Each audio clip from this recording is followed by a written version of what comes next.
Sports Radio 560 WQAM Miami Fort Lauderdale presents The Neil Rogers Show. Talk to Neil. Call 567-0560 toll free for Dade and Broward or pound 560 on your cell phone. The opinions of Neil, his guests, callers, or anyone else on the show do not necessarily reflect those of WQAM, Beasley Reed Acquisitions, or the Beasley Broadcast Group. Now, Neil Rogers on Sports Radio 560 QAM.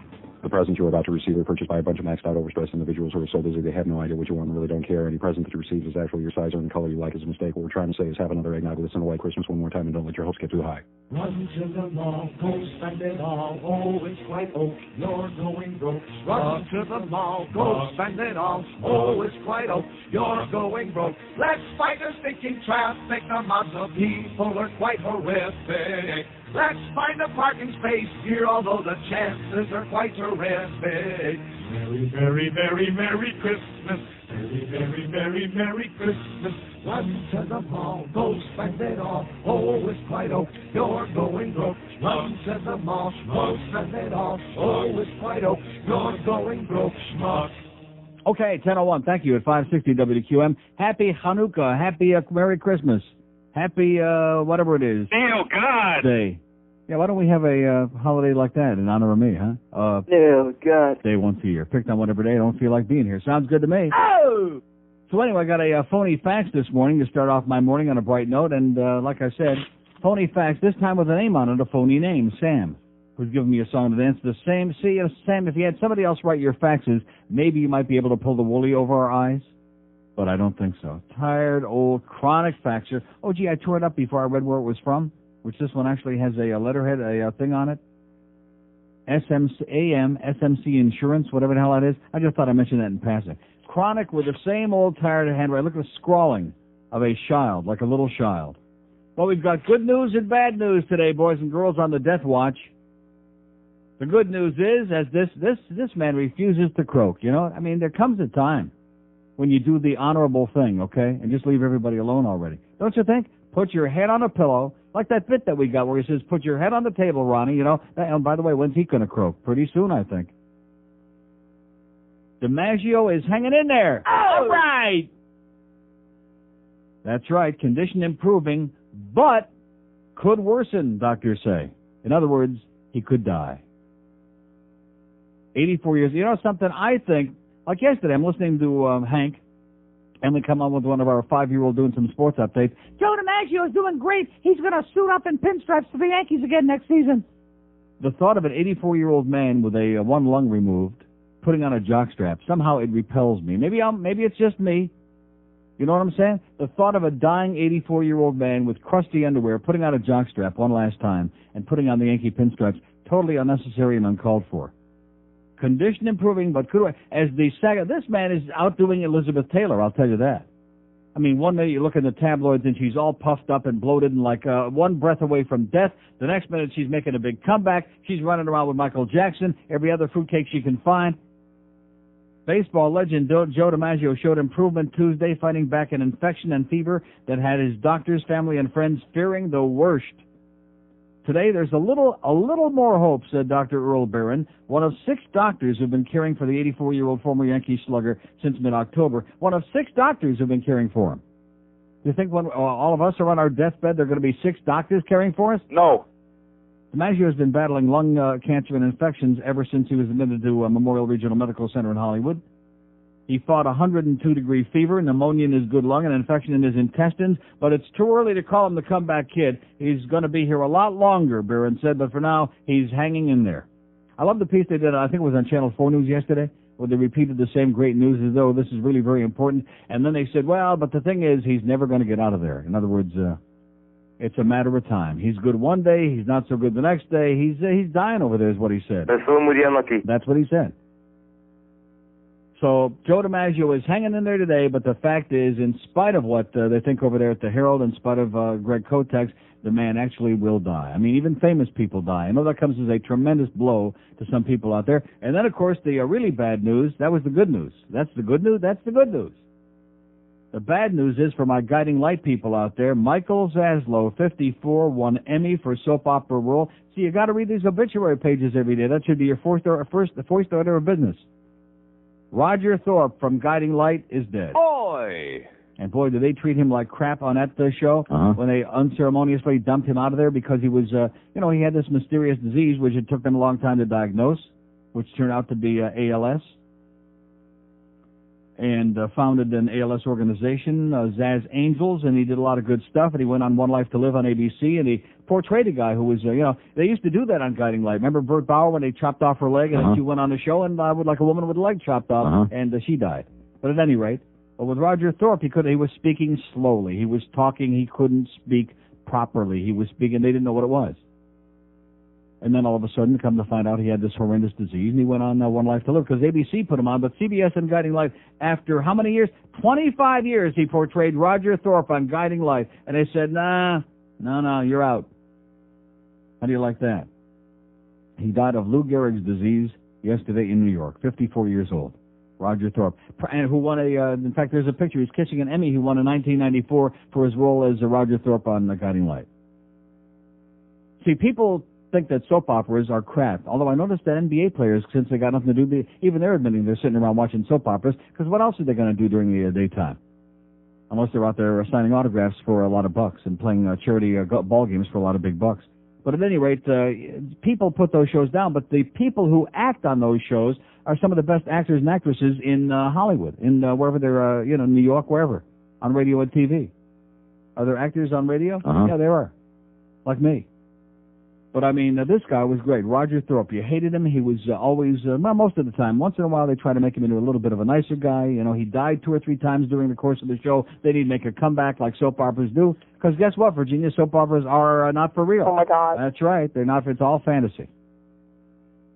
So there's the good news and the bad news. In fact, it's really sad news because Joe DiMaggio is 84 years old. Roger Thorpe, Michael Zaslow, he was only 54 years old. So don't you think they kind of got it like backwards? I mean, Joe, I hate to break the news to you, and I noticed that people on this radio station, they're like obsessed with Joe DiMaggio. He was a ball player. Did he solve like any major problems of the world? No. Or did he, come up with a cure for cancer? No. I mean, he was married to Marilyn Monroe. He was a very ugly guy, and he still is, by the way, because he's still alive. So we shouldn't talk about him in the past tense yet. But this is another one of those media feeding frenzies that we have to be treated to just nonstop. Oh, my God, Joe DiMaggio, is he alive? Is he dead? And, of course, the same thing was true when Sinatra was croaking. And isn't what a coincidence? They're right on the front pages of the newspaper. More BS in both your papers today. They just have to dance around the edges, even though the guy is dead. Because they still have to sell a lot of records, They still have to sell a lot of books and make a lot of money in his name. It's like after Elvis Presley died. Everybody was rushing out there to buy the records. Is he really dead? Is he alive? I saw him at Topinka's in Detroit. That's why they closed down. Everybody was doing Elvis sightings, and he became more popular and like a gigantic legend, almost like a religious figure, a cult figure after he died. So with Frank Sinatra, it's bad for business. Even though he's dead, it's bad for business. If we tell a real story about him, you'll have to read one of those real unauthorized biography books, which I've been telling you about for years. If you want the real story. FBI and Sinatra had stormy history, official file shows. And it goes on about J. Edgar Hoover from the FBI and the surveillance. And how come they don't talk about the casino that Sinatra had an interest in out there in Palm Springs, that they made him divest his interest because he was in partners with gangsters, and gangsters were frequenting the joint. No, we don't want to talk about that. Although there is a picture here. It says shady characters. A photo of Frank Sinatra, second from left. Second from left. That's like that picture they had the other day where there was only one picture and it said so-and-so to the right. To the right. I mean, like we don't know that there's a picture there and that's who it is? A photo of Frank Sinatra, second from left, with, among others, reputed mob figures Carlo Gambino, second from right, and Jimmy the Weasel Fradiano, taken at a New York theater in 1976, drew the FBI's interest. Oh! It drew J. Edgar Hoover's interest. By the way, you do know that Clyde Tolson is buried next to J. Edgar Hoover. You do know that, don't you? Beside him? Next to him. I don't mean beside as besides, beside as in next to him. Right next to him. So that maybe even underground, under the, in between the worms. Maybe they're sticking their worm through the casket and still doing each other. Who knows? That's another thing. You're not supposed to the FBI. They get very nervous. You talk about J. Edgar Hoover, but then there's that great book. What the hell is the name of it? I have no idea. You know the one I'm talking about. 9 minutes after 10 at 560 WQAM on a really great Wednesday. WQAM, go f*** yourself. Angels, they are everywhere you look, especially on TV. She was glowing and smiling. This Sunday, NB Sleeves will take you beyond the realm of angels into a strange world of far more unbelievable beings. Fairies. I felt something touch me. I sat bolt upright with these big goosebumps all over my body. There was a fairy in my bed. Fairies uncovers the myths and fables and lays bare the truth. I was parked my rig, right? You know, I was dying for a beer. And I went into this here bar called the Flaming Flamingo. And bam, there's bears everywhere. Fairies. Meet real people, somewhat like you, who have actually had contact with fairies. You know, I swear there's 2 fairies living in the apartment right above me. Fairies. Always ready to lend a helping hand. I think a couple of fairies live in the shower at the Y.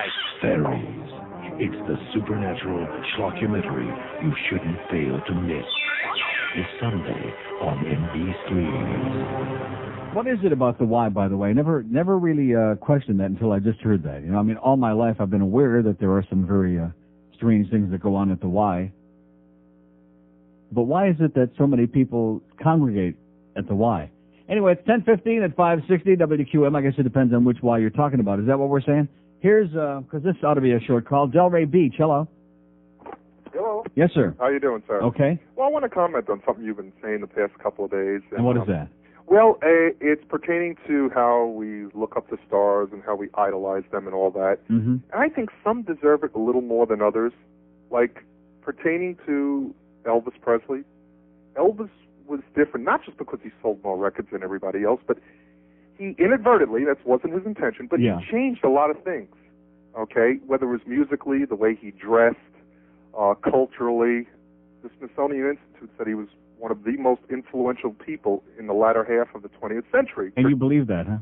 Oh, yes, I do, without I a doubt.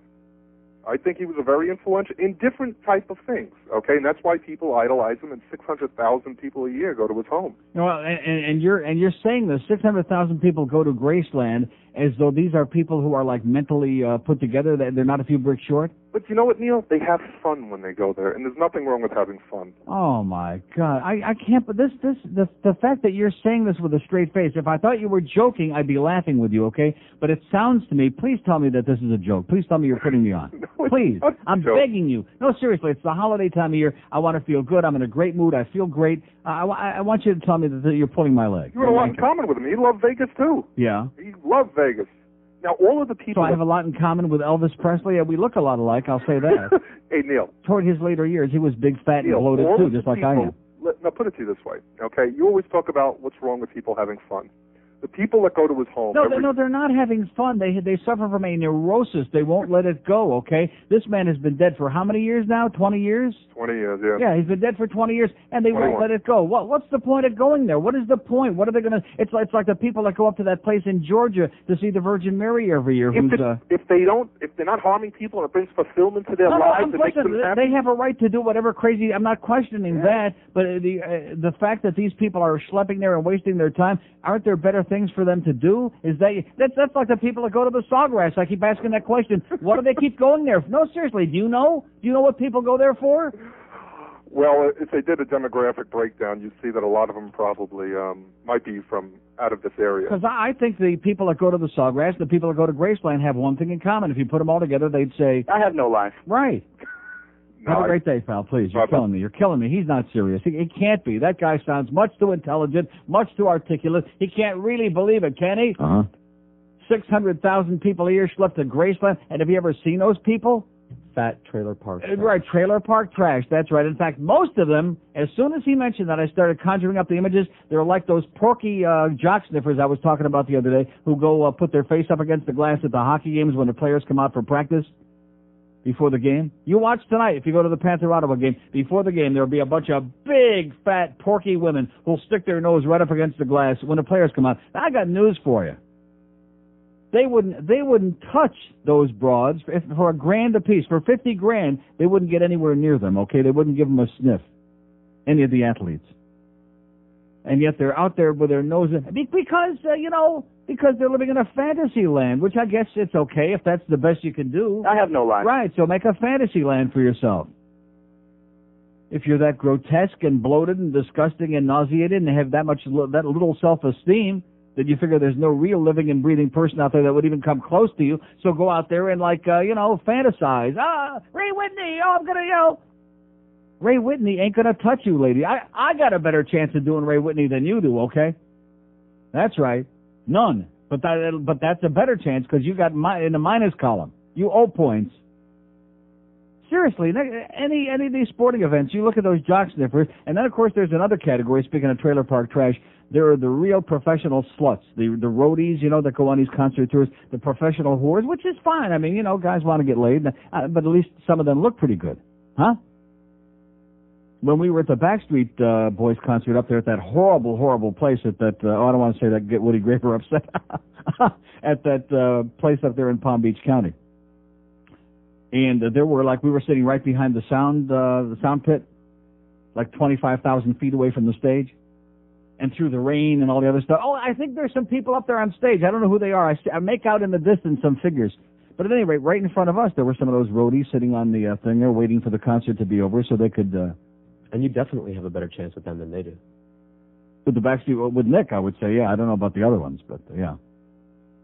But, it's just amazing. It's part of life. I mean, to each his own, if that's what turns you on. If you want to go to Graceland and wait for the king. The whole Elvis thing, it's like the Beatles. The Beatles changed life in the world. Did the Beatles really change life? No. Of course not. I mean, first of all, was Elvis Presley a great singer? No. Really? I mean, let's get serious, okay? And I liked Elvis as a kid. I had all his records, okay? He looked pretty good. He didn't look as good as Pat Boone, I didn't think. Now, isn't that terrible? I have to admit that on the air. That's really bad. That's really coming out of the closet. Admitting that as a kid, I had a picture of Pat Boone in a bathing suit. I forget where the hell I got it. One of those teeny bopper magazines last week. No, this was many years ago. No, seriously. Pat Boone looked good. I mean, he was great. He turned into an asshole, into a religious goody two-shoes, but hey, you can't help that. But I would say that Elvis Presley, the idea that he was a great singer, a great musician, I mean, he slept with his mother till he was 20 years old, so obviously he had a few problems along the way. And there are all kinds of stories about him and Priscilla and about, maybe, who knows what the hell the story, and who cares, okay? He liked Vegas, he liked his cheeseburgers, and he liked his drugs. Enough said. But, and it's right in line with what the guy started talking about athletes, okay, about, all these illiterate jocks, these dumbos, these morons. And I'm listening to these people at the end of the morning show this morning, and it's like a bunch of kids in a sandbox. Mine is bigger than yours, and like they got some idea what's going to happen in the game on Sunday? As if the world is the outcome of the world. I mean, it's an important game as ball games go, as sports go, as the NFL goes, as, for those people who are fans, which they're entitled. But, I mean, the juvenile, it's sad. That's why you have all these people going there trying to relive their childhood, because basically they're saying... I have no line. Right, it's important to them. This is very important crap. And that's why when they crank the music up, they program these people like automatons. They don't even realize they're being programmed. I'm going to the hockey game tonight, and I guarantee you, at least, let me say one positive thing, okay? The last game, what the hell was the last game? Was that 3-3 tie against Carolina Saturday, okay? Last Panther game, at least we heard some different music. And I said, God, I'm not saying that we didn't hear Gary Glitter, because a game without Gary Glitter is like, orange juice without Anita. Forget it. You just got to have it. But at least we heard some different music. And I thought, man, what a breath of fresh air this is. And it's not blaring, and it's not so loud that my eardrums are bursting. That's great. Because, why repeat? This guy got me all wound up, okay? And I really apologize for the fact I got wound up, and he's enjoying it. He's loving it. With the Elvis bullcrap. 600,000 people a year are going to Graceland, and Elvis is still alive. That was a wax dummy in the casket. It may not have been a wax dummy. It certainly was a dummy in the casket. Huh? I've read books about Elvis and about the fact that he had to keep performing because he never had any money. You're aware of that. How can you make that many millions of dollars and never have any money? Drugs. No, the drug. He didn't pay for the drugs. He had a willing co-conspirator. I'm not saying, of course, that there are doctors who are quacks. I would never say that, would I? Uh-huh.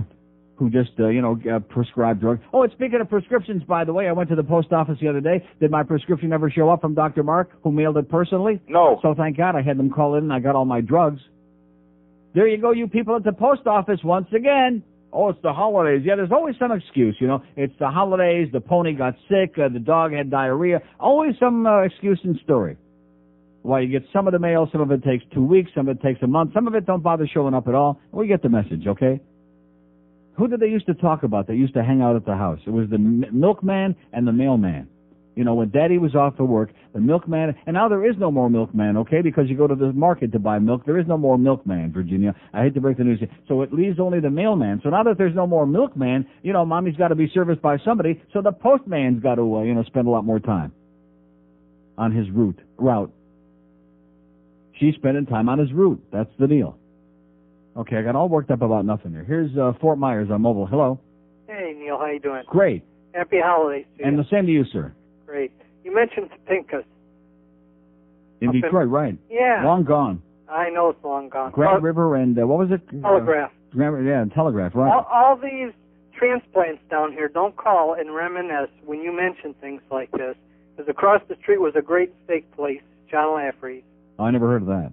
Yeah, it was right across the street, and then there was one thing about Detroit, all the great restaurants that I used to love in Detroit, they're all gone, each and every one of them. Skipper's Table out there in Plymouth Road in Livonia, we used to go there before the track all the time, that's long gone. Yep. And then there was London Chop House. The book club. And there was the Chin Tiki downtown at Cass and Bagley, great Polynesian restaurant. That was, oh man, I must have had dozens and dozens of great meals in that place. Yep. Chin Tiki. But I'm just curious, everybody gets off on these politics and, you throw an article in the paper about people are tied to this or tied to that. Next thing when Junior dies, there was a place called the Anthony's House on Plymouth Road. He'll be tied to that I had tickets to that night, and that went up in flames. Mm-hmm. And he was probably going to be tied to that, but no, there was the book Cadillac and Lollies and a lot of good restaurants. Oh, yeah. Up in that restaurant. They're all gone. All gone, man. Just like the city, it's all gone. It just vanished. Whatever was there now is just a semblance of Detroit. It's all gone. Well, you have a good day. And back to you, pal. Good talking to you. There's a guy from... See, now it's interesting. The people from the Midwest, Detroit and Chicago, they mostly settled on the west coast of Florida. The people from the East Coast, it sounds simplistic. That's not really the reason. I have no idea why that is. It's not like they came down a different highway when they came down here. But there are a lot more people from Detroit and Chicago on the West Coast, like in Fort Myers and Sarasota and Tampa, oh, God, and those places. And on the East Coast, we got New York and Cuba, basically, and Jerusalem. 1026 at 560 WQAM. Neil Rogers got.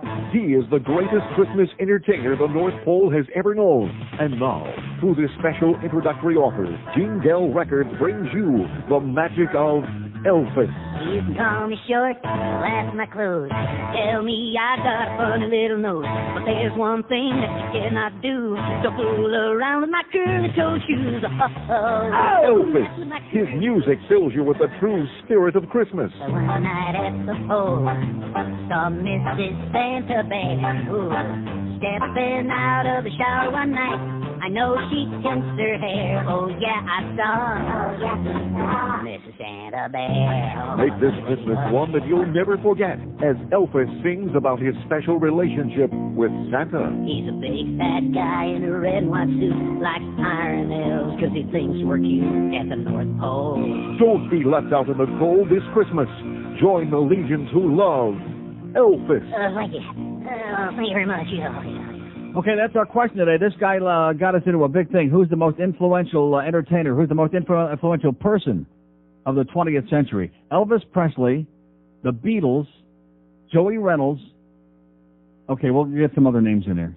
But before we do that, let me just say this. Our Center One total as of right now, this moment, including the money we got here that Carol doesn't know about yet, $77,731. And like I said yesterday, with whatever's going on at Borders over the weekend and so far this week, we got to be up there over the $80,000 total. I'm pretty sure about that. And we were going to make $100,000 by the end of this month, come hell or high water. Now let me just tell you this: we did actually get a couple $100 worth of checks, and I thank the lady profusely who sent a $100 check yesterday.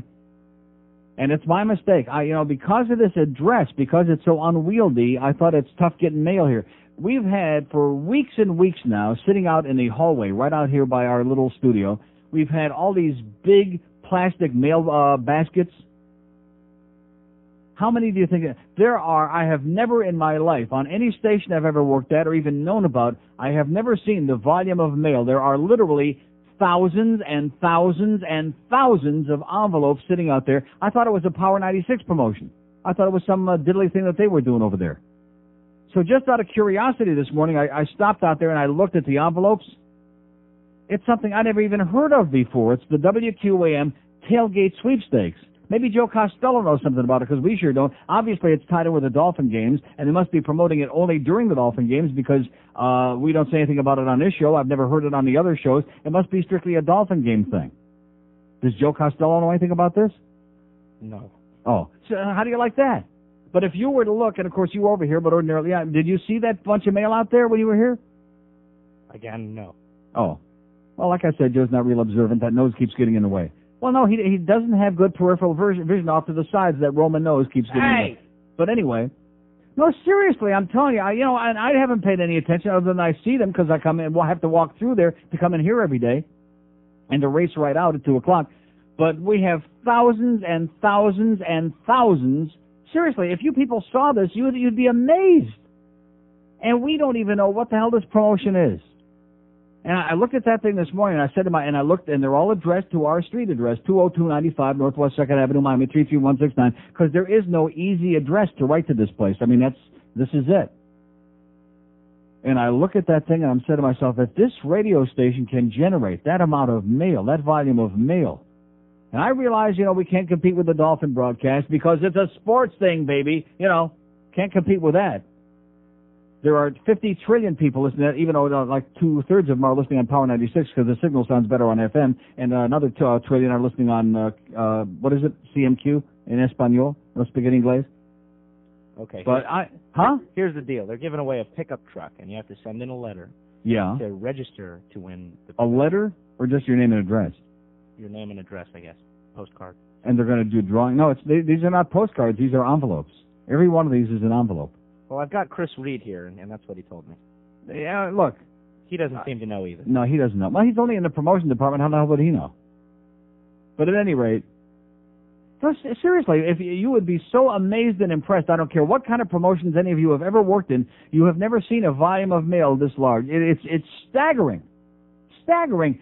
There must be 30 or 40 of those big plastic mail cartons. And they're all full. They're all overflowing. They're piled like 3-4 feet off the floor. Thousands and thousands and thousands of envelopes because people might win something. It's like yesterday when I joked about Dolphin and the Jets tickets. And we started out with our usual swoon here yesterday, and all of a sudden, and even though we had none to give, and it was very obvious, unless you were a total bozo after a little while, that we had no tickets and we weren't giving any away, and I don't play that baby crap anymore on this show. But all of a sudden, we went from Death Valley days to everybody was on the phone, maybe just in case there might be something that we're giving away. And I've turned it around here. I'm looking to try to get money out of these people. Is the mail pouring in? No. Well, we'll see today. Today we should get a good indication. In fact, I was surprised the guy anything yesterday because it was like only a day after I had mentioned it on the air. If we could get like a few thousand people out there who are listening to me right now to make out a check, $1, $5, $10 to Center One, and put it in the mail to Neil Rogers, WQAM Miami, and the address is 20295. That's 20295 Northwest 2nd Avenue, Miami 33169. I mean, the fact that with an address like that, the fact that this many people sent in for that promotion, which most of us don't even know about the goddamn WQM Tailgate Sweepstakes, it just blows my mind. It's just staggering. Staggering. Was there ever a volume of mail like that for anything on GTR? No. IOD? No. The Coast? No. Any station at INZ? No. Anywhere. Never in the history of radio, maybe, except maybe in New York or LA where they got millions and millions of people, have I seen a volume of mail like that. So wouldn't it be something that, since, of course, we have no prize for you, there's no drawing, we're not giving anything away, we're actually asking the audience to send us something, like a couple of bucks. But, I mean, if we can get that much mail for some silly, and it's a pickup truck? I mean, it's nice to get a free pickup truck, but would I make the effort to? No, that's right. Well, you got all that money, mister, in those Corvettes and that, NSX. You don't need no pickup truck. Why not? I'd like to own one vehicle that I don't give a crap about and just go out there and start battering the crap out of people. You know what I'm saying? What would be wrong with having, like, even a battered old pickup truck that you don't care about, you know, and just go out there, oops, sorry, some asshole, you know. Oh, and by the way, speaking of assholes with cell phones again this morning, coming to work, make my turn onto Broward Boulevard as I'm weaving my way toward 595 in the Turnpike, and here's a guy on a pickup truck right in front of me, and as he turns the corner, pick a lane, sir, okay? If you want the right-hand lane, I'll take the left-hand lane because you're not going anywhere. He weaves kind of in the middle, and he's like on the side. And why? I look up, and I see here he's got the phone stuck to his ear. How do you like that? Another asshole with a cell phone stuck to his ear. I mean, if you can drive, great. Make your calls, great. Call us. But if you can't drive under perfect circumstances without a goddamn phone conversation going on, put that thing down. For emergencies only. That's what it should be labeled in most vehicles in this town. For emergencies only. For desperate emergencies only. And especially pulled off in a stationary position at the side of the road. Not while you're attempting faking us out with a pretense of driving. Just unbelievable. It's like an epidemic now. 21 before 11 at 560 WQAM, your sensational station for the 90s, where we got more goddamn mail than every other station in town put together. Oh! We got 50 billion envelopes in the other room. Oh! Let's start opening some up. Yeah, wouldn't that be good? I'm going to go out there during the break. I'm going to pick some of the envelopes and then open them up, and then we'll throw them in a wastebasket. Oh, no, he's already, oh, geez. You think that might piss some people off? Uh-huh. I'm not going to do it. Well. Oh, God, Neil. Oh, thank you. Thank you very much. This here is the King. I know I haven't been around much for a while, but I want y'all to know that up here in rock and roll heaven, I'll be thinking of you this Christmas. I'd like to give y'all a special Christmas message. A message of peace. Like, how about a little piece of that pie going by? Thank you. Thank you very much. Like I was saying, Christmas is a time of hope, a time of joy, a time for loving. And I sure would love a big slice of that pizza you got there. Thank you. Oh, very much. Oh, yeah, Christmas. Now, Christmas to me means family. And family means friends. And friends means getting together. And getting together means eating. Oh, pass me that drumstick, would you please? Oh, thank you. Thank you very much. And I just want to say to you right now, you know, I may be a big star, maybe too big, but ain't nobody so big you can't reach out a helping hand. Or would you hand me a helping of those mashed potatoes over there, would you please? Thank you. Thank you very much. Now, like I was saying, ain't nobody so big you can't stoop to help a friend in need over the holiday season. Now, speaking of season, you want to pass me that salt sugar when you get the chance? Thank you. Yeah, just unscrew the cover, that's right. Thank you. Thank you very much. So this Christmas, why don't y'all take a tip from old Elvis? I know, leave those steak tips right where they are, you know what I mean? No, I appreciate it. Thank you. I want you to remember, we're all part of God's great big family. And you know God made man unto his own image. And look in the mirror, I'd have to say God must be a big, big son of a gun, you know what I mean? I think you do. But I especially want y'all to remember this one last thing. When you're all at home this Christmas, springing that popcorn up on the tree, save a big, big bowl for the king. Extra butter, know what I mean? I think you do. Thank you. Thank you very much. You're welcome. Okay, 10:45, by the way, he's dead. 10:45 at 560 WQM. Our poll question of the day, where would you rather spend your free time if you had a few discretionary dollars and could go wherever you want? Sawgrass Mills Mall or Graceland? Oh! Huh? Kind of a tough one. It's a bunch of crap, but it's a tough choice. Pastor organizes rally to protest gay rights law. Supporters vow to defend ordinance. Gay rights opponents plan to hold a rally of family indignation Saturday at the Orange Bowl in the first step in what may become a campaign to roll back protections for gay men and lesbians adopted last week by the Miami, et cetera, and so on. That's right. We're holding a rally to protest the rights for them faggots, okay? Just the same old tired crap, the same old BS, the same old bigoted Neanderthals worrying about who else is diddling with who else. There you go. Just can't let it go. Oh, by the way, speaking of can't let it go, we got a major radio, well, it's a minor radio story that the newspapers are making into a major radio story. The Sun Sentinel, anyway. If Scott Schwartz is listening, by the way, who used to be the sales manager at WTMI, there were a couple letters to the editor that the Sun Sentinel published a couple of days ago from listeners of WTMI who are very distraught that they're messing with their pure classical musical format and they're playing easy listening or whatever it is now. So there's a long emotion letter today from Woody Tanger, owner of WTMI in Miami. For 30 years, WTMI has been the one and only beacon of classical music on a commercial FM band, says Woody. We've been bombarded with letters and listener calls to our advertisers, all of which have sadly reduced the chances that we can continue to present classical music and earn a decent return for our investors. Often the letters are misinformed and damaging to WTMI. Fact, WTMI is classical music. All right. Oh! WTMI has expanded the broadcast hours of classical music. Fact, WTMI has invested several $100,000 in improved broadcast sound. Fact, WTMI is now one of the few commercial classical stations in the U.S. of A. Fact, we cannot continue with classical music unless our listeners rally to support WTMI. The two letters to the editor published in the Sun Sentinel December 8th were, we believe, well-intentioned. They came at a terrible time as we have struggled to chart our course. The letter writers didn't know that we worked Sunday night from 8 until 4:30 in the morning Monday to create the architecture for more classical music effective on Monday. The architecture. What does that mean? Did they have to build a building like with Mozart's statue out in front of it or something?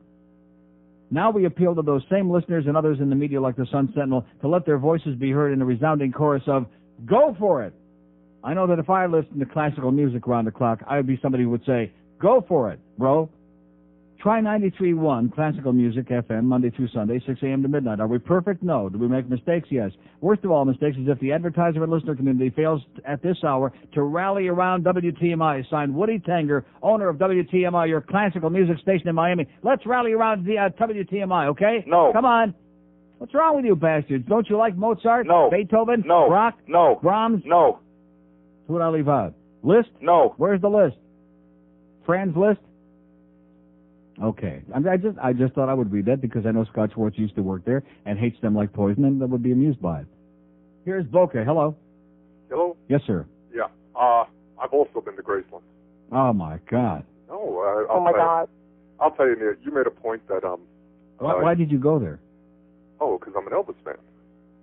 Yeah. And you made a... But what would be the purpose? In other words, I'm a fan of, I like the Beatles, too, but I'm not going to go visit John Lennon's grave. Hey, I just really love the guy, and I'll tell you what... You loved him? Yes, as a performer. Yeah. He had charm and charisma that a lot of the so-called big entertainers today couldn't even touch with a 10-foot pole. That's just my opinion. Yeah. And that's the way I feel. And I'll tell you, it was what did you do there in Graceland? I mean, what was the big tennis? Well, when you get there, first of all, they have his jet parked there. They had to clip off the wings to get it down, Graceland, the road there. You have the jet there. They have his bus. They have this tour that you go through. You can even see a little film. Now, how long ago were you there? 3 years. 3 years ago? And yep. It was 18 years after he died? Yep. And I'm going again. You're going again? Sure. Neil, it's a lot of fun, like the other guy said. For what? What did you do there? I mean, you're telling me what was there, but what did you do? Did you, put your hand on the bus and... Huh? When you go into his home... You put your hand on the bus and start singing Jailhouse Rock? I mean, what did you do? Even if you're not a fan, the guy who runs it... No, I'm a fan. I liked his music. I had all his records as a kid. I'm not knocking Elvis, but the guy just placed him in such a category and with his hero worship thing, and now you're seconding the emotion. I thought it was only old, middle-aged, trailer park trash people that went to... Let me tell you, Neil, you'd be surprised at the good-looking women who were there. Let me tell you something. Oh, that's why you went there. Now we're getting... Well, that helps. Okay. And the women who work in Graceland, too, when you go to each section of the house, there's a different woman who tells you about Elvis in this room and that room, what he did, so on and so forth. Now, did you get to lay down with one of them in Elvis's bed? Unfortunately not. Oh. Well, why not? When you go into a room that has all of his gold records and everything else. It's an unbelievable thing. It's like nothing you've ever seen before. It's incredible. It really is. It's magnificent. The awards he won and different things. It's really something. It's an experience to behold, even if you're not an Elvis fan. And I know you are. It really is. It's a lot of fun. Now, how long does it take to get there? Where do you go to Graceland? Where do you fly to? Memphis. Memphis? Yeah. How far is it from Memphis? It's 10 minutes. Now, do they have the bed that Elvis and his mother slept in until he was 19 or 20 years old? Do they have that there, too? No, there are certain parts of the home you can't go into. Gladys? Wasn't that her name, Gladys? Yes. Certain parts of the home, the upstairs, you can't go into. Right. But, well, why not? Well, those are like some... Sounds like something from Baghdad. Maybe the UN inspectors need to get in there. Neil, all I want to tell you is that I'm a big fan, and I enjoyed it, and it's a lot of fun. Great. Okay, pal. Thank you. God Bye-bye. bless you, and get some help, please. Get some help. We have an open line today. I mean, we'll probably find out there are a lot of people in this audience who have been to Graceland, and that just shakes any faith I had in the human race. I mean, I can't relate to it. I can't relate. I mean, as a kid, I loved Mel Allen, was the broadcaster for the Yankees. I was a big Yankee fan. Mel Allen died a couple of years ago, and I remember talking on the air about Mel Allen died and getting almost no response, which was staggering to me, because to me, Mel Allen was more important than Elvis Presley. I know that sounds ridiculous, but he was my broadcast idol. I always wanted to be a sports announcer. I loved Mel Allen. I loved Bill Hewitt, who was for 20-some years, 30-some years, the voice of the Toronto Maple Leafs, which I've been a fan for 40 years, live and die. It's not even just a sports thing with me. It's like a way of life, Toronto Maple Leafs, okay? It's in my blood. It's ingrained. It's like a passion. And I remember the day Rimmer called me a couple of years ago. Got some bad news for you. Bill Hewitt died today. And it was, and they did a very half-assed tribute to him that night on Hockey Night in Canada. Very weak. But I mean, am I going to go see Bill Hewitt's grave? No. Am I going to go to Mel Allen's grave? Whatever his name was, Mel Israel. No. Am I going to go to his grave? Am I going to go to University of Alabama, where Mel Allen went to school, and see where which dormitory he was in? No. I don't get it. I don't understand it. Like all the musicians that I love, like Chicago, when Terry Kath put a gun to his head playing Russian roulette, wasn't it Terry Kath? Blew his brains out? I'm pretty sure. Blew his brains out. I mean, I love Chicago. Their music is they're real musicians. They're great. They're sensational, okay? But am I going to go visit his grave? No. Should they make a museum it's an illness. It's an illness. The Elvis thing is an American illness. Hero worship is an American illness. Basically what it is a lot of people saying, my life has no goddamn meaning, I'm insignificant, this person was so goddamn important, and I'm just obsessed. It's like in all these psycho movies you see, all the psychopaths, and they all have, usually it's a female, because then that's a sexist attitude of the people in Hollywood. It's all these neurotic, psychotic women that have all these pictures of whoever their target, the stalkers, whoever that is up on the wall in their bedroom. I realize little kids have pictures of whoever, the Backstreet Boys up on the wall, or Enrique Iglesias, or something silly like that. Like I do. I mean, some people do. No, I don't have no pictures of the Backstreet Boys or Enrique in my house. Although I did have, what's his name? Jerry Rivera. I have Jerry Rivera, but that's only because, if somebody gave you something like that, wouldn't you put it up? It's very big and nice. And the picture, too. And you know something? If Jerry Rivera walked in here right now, I wouldn't know who that, I remember that video from back in the days when we had that Spic video TV. Those were good days when I discovered Luis Miguel. Yeah, like Luis Miguel. Do I have a statue of? I love Luis Miguel. His music is great. He looks great. He's a great spick. I mean, he never stole a freight train. I love him. But I mean, if they had a Luis Miguel museum, am I going to go there? No. No. I didn't even go backstage to meet him that time at that concert, which got what's her name all bent out of shape. What was her name? From the record from We Are Latino. What was her name? Brenda. It could have been Brenda. She hates me like poison now because I didn't go in there. I had an exclusive audience with Luis Miguel backstage after a great concert at the Miami Arena. No, it was at the Night Center a few years ago. And I chickened out. And part of it being the language thing, because he doesn't really speak very good English. And I thought, boy, this is going to be really awkward. And I mean, what am I going to say to him? What am I going to say to Luis? Maybe we weren't going to speak. I've had several situations like that in my life. Not necessarily to speak. Huh?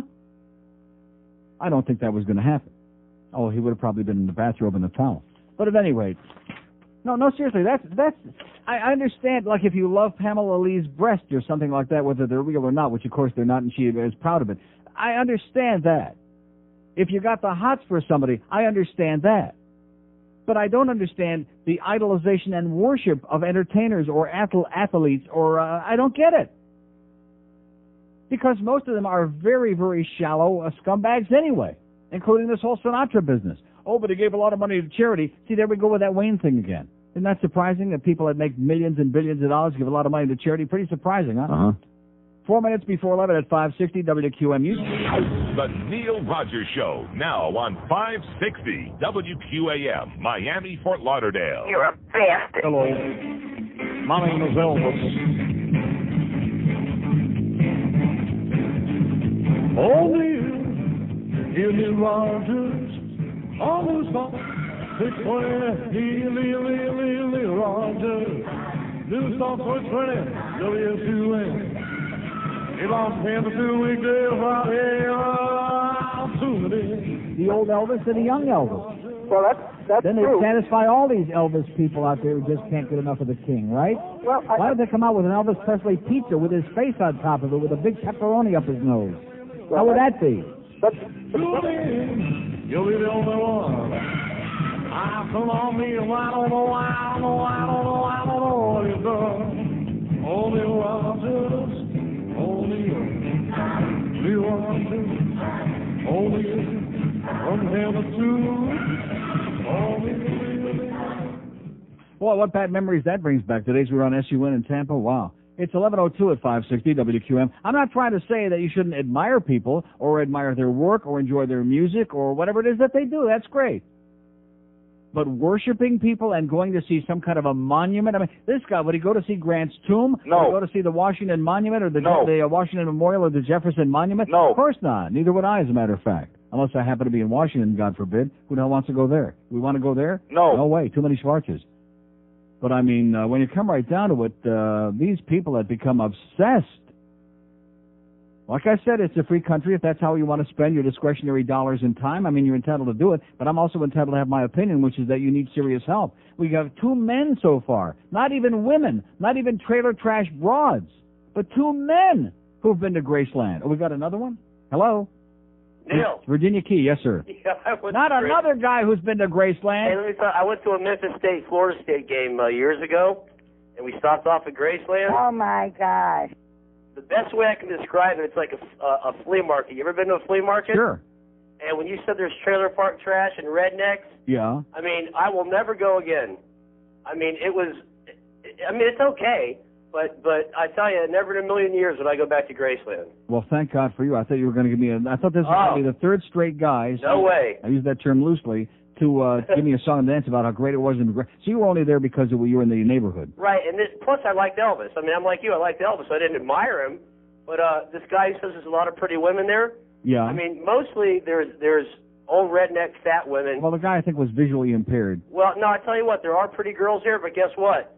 He's not getting laid by him. Only Elvis could get laid by him. Yeah. I mean, that's it. They're just fanatical about it. And all the books that I read about Elvis kind of hint around that he was a very impotent guy. You know what I'm saying? Like maybe from all the drugs. I read the same thing. Yeah. Anyway, I just wanted to let you know that thank God, so you've reinforced my faith in a small portion of the human race. You couldn't pay me to go back to Graceland. All right, thanks a lot. Hey, I have a request. Yes, sir. You played a song yesterday, a bit about Gingrich's sister. Right. Could you play that again, please? Yes, I will. Thank you. Over and over again. Thank you. Okay, see you. How do you like that? We got the Graceland crowd. This came right in the back door, so to speak. Oh, by the way, our appearance at Borders on Saturday, December 19th, we will be going there, but the time to be announced, okay? Maybe noon to 2, it may not. We may have to move it up a little bit, back a little, whatever, but we will be there on Saturday, December 19th to raise lots and lots and lots of money and peddle lots of best of stuff, okay? For Center One. We'll get to that $100,000. I know you don't believe me. You don't think I'm going to. And I will be at the hockey game tonight. We'll be there around 6:30 or thereabouts. And if you want to give me a check for $10 or $100 or $500 for Center One, I'd be very appreciative. Some people have done that, and it's great because we need your help. I need to pick a. And by the way, the thing with the pickup truck, because Zoltan stuck his head in the door here to give me a song and a dance. What they did was they took this pickup truck, brand new Ford pickup truck, and they stripped it of all the paint, and they had all the Dolphin players sign it. And then they coated it, glazed it, whatever the hell they do over it. And so now it's like a collector's item. And the people that are signing up are doing it at all the South Florida Ford dealers and at Publix. And they get the entry forms which tell them. They fill out their name and address, and it tells them where to send the envelopes. So that's why we have such a tremendous response. And that's why the mailing address isn't an impediment to them, because it's right there in front of their puss on the thing. But still an incredibly impressive amount of mail, the likes of which I have never dreamed of in my life at a little horse and buggy station like this one. Here's Miami. Hello. Hey, Neil. How you doing? Okay, sir. You sound good.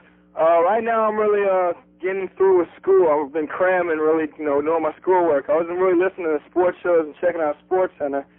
But everything you touched on in the 35 minutes I was waiting to talk to you just really goes on what I want to talk to you about today. Yes, sir. Scumbags, charity, and I don't know what else. As far as this NBA thing I heard last night, I was watching the nightly news and I saw Peter Jennings in the end. He closed with that they're having that game for Showtime and all.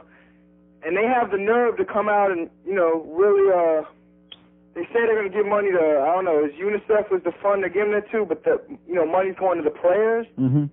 For the younger players that only make $350,000 a year. Oh, jeez.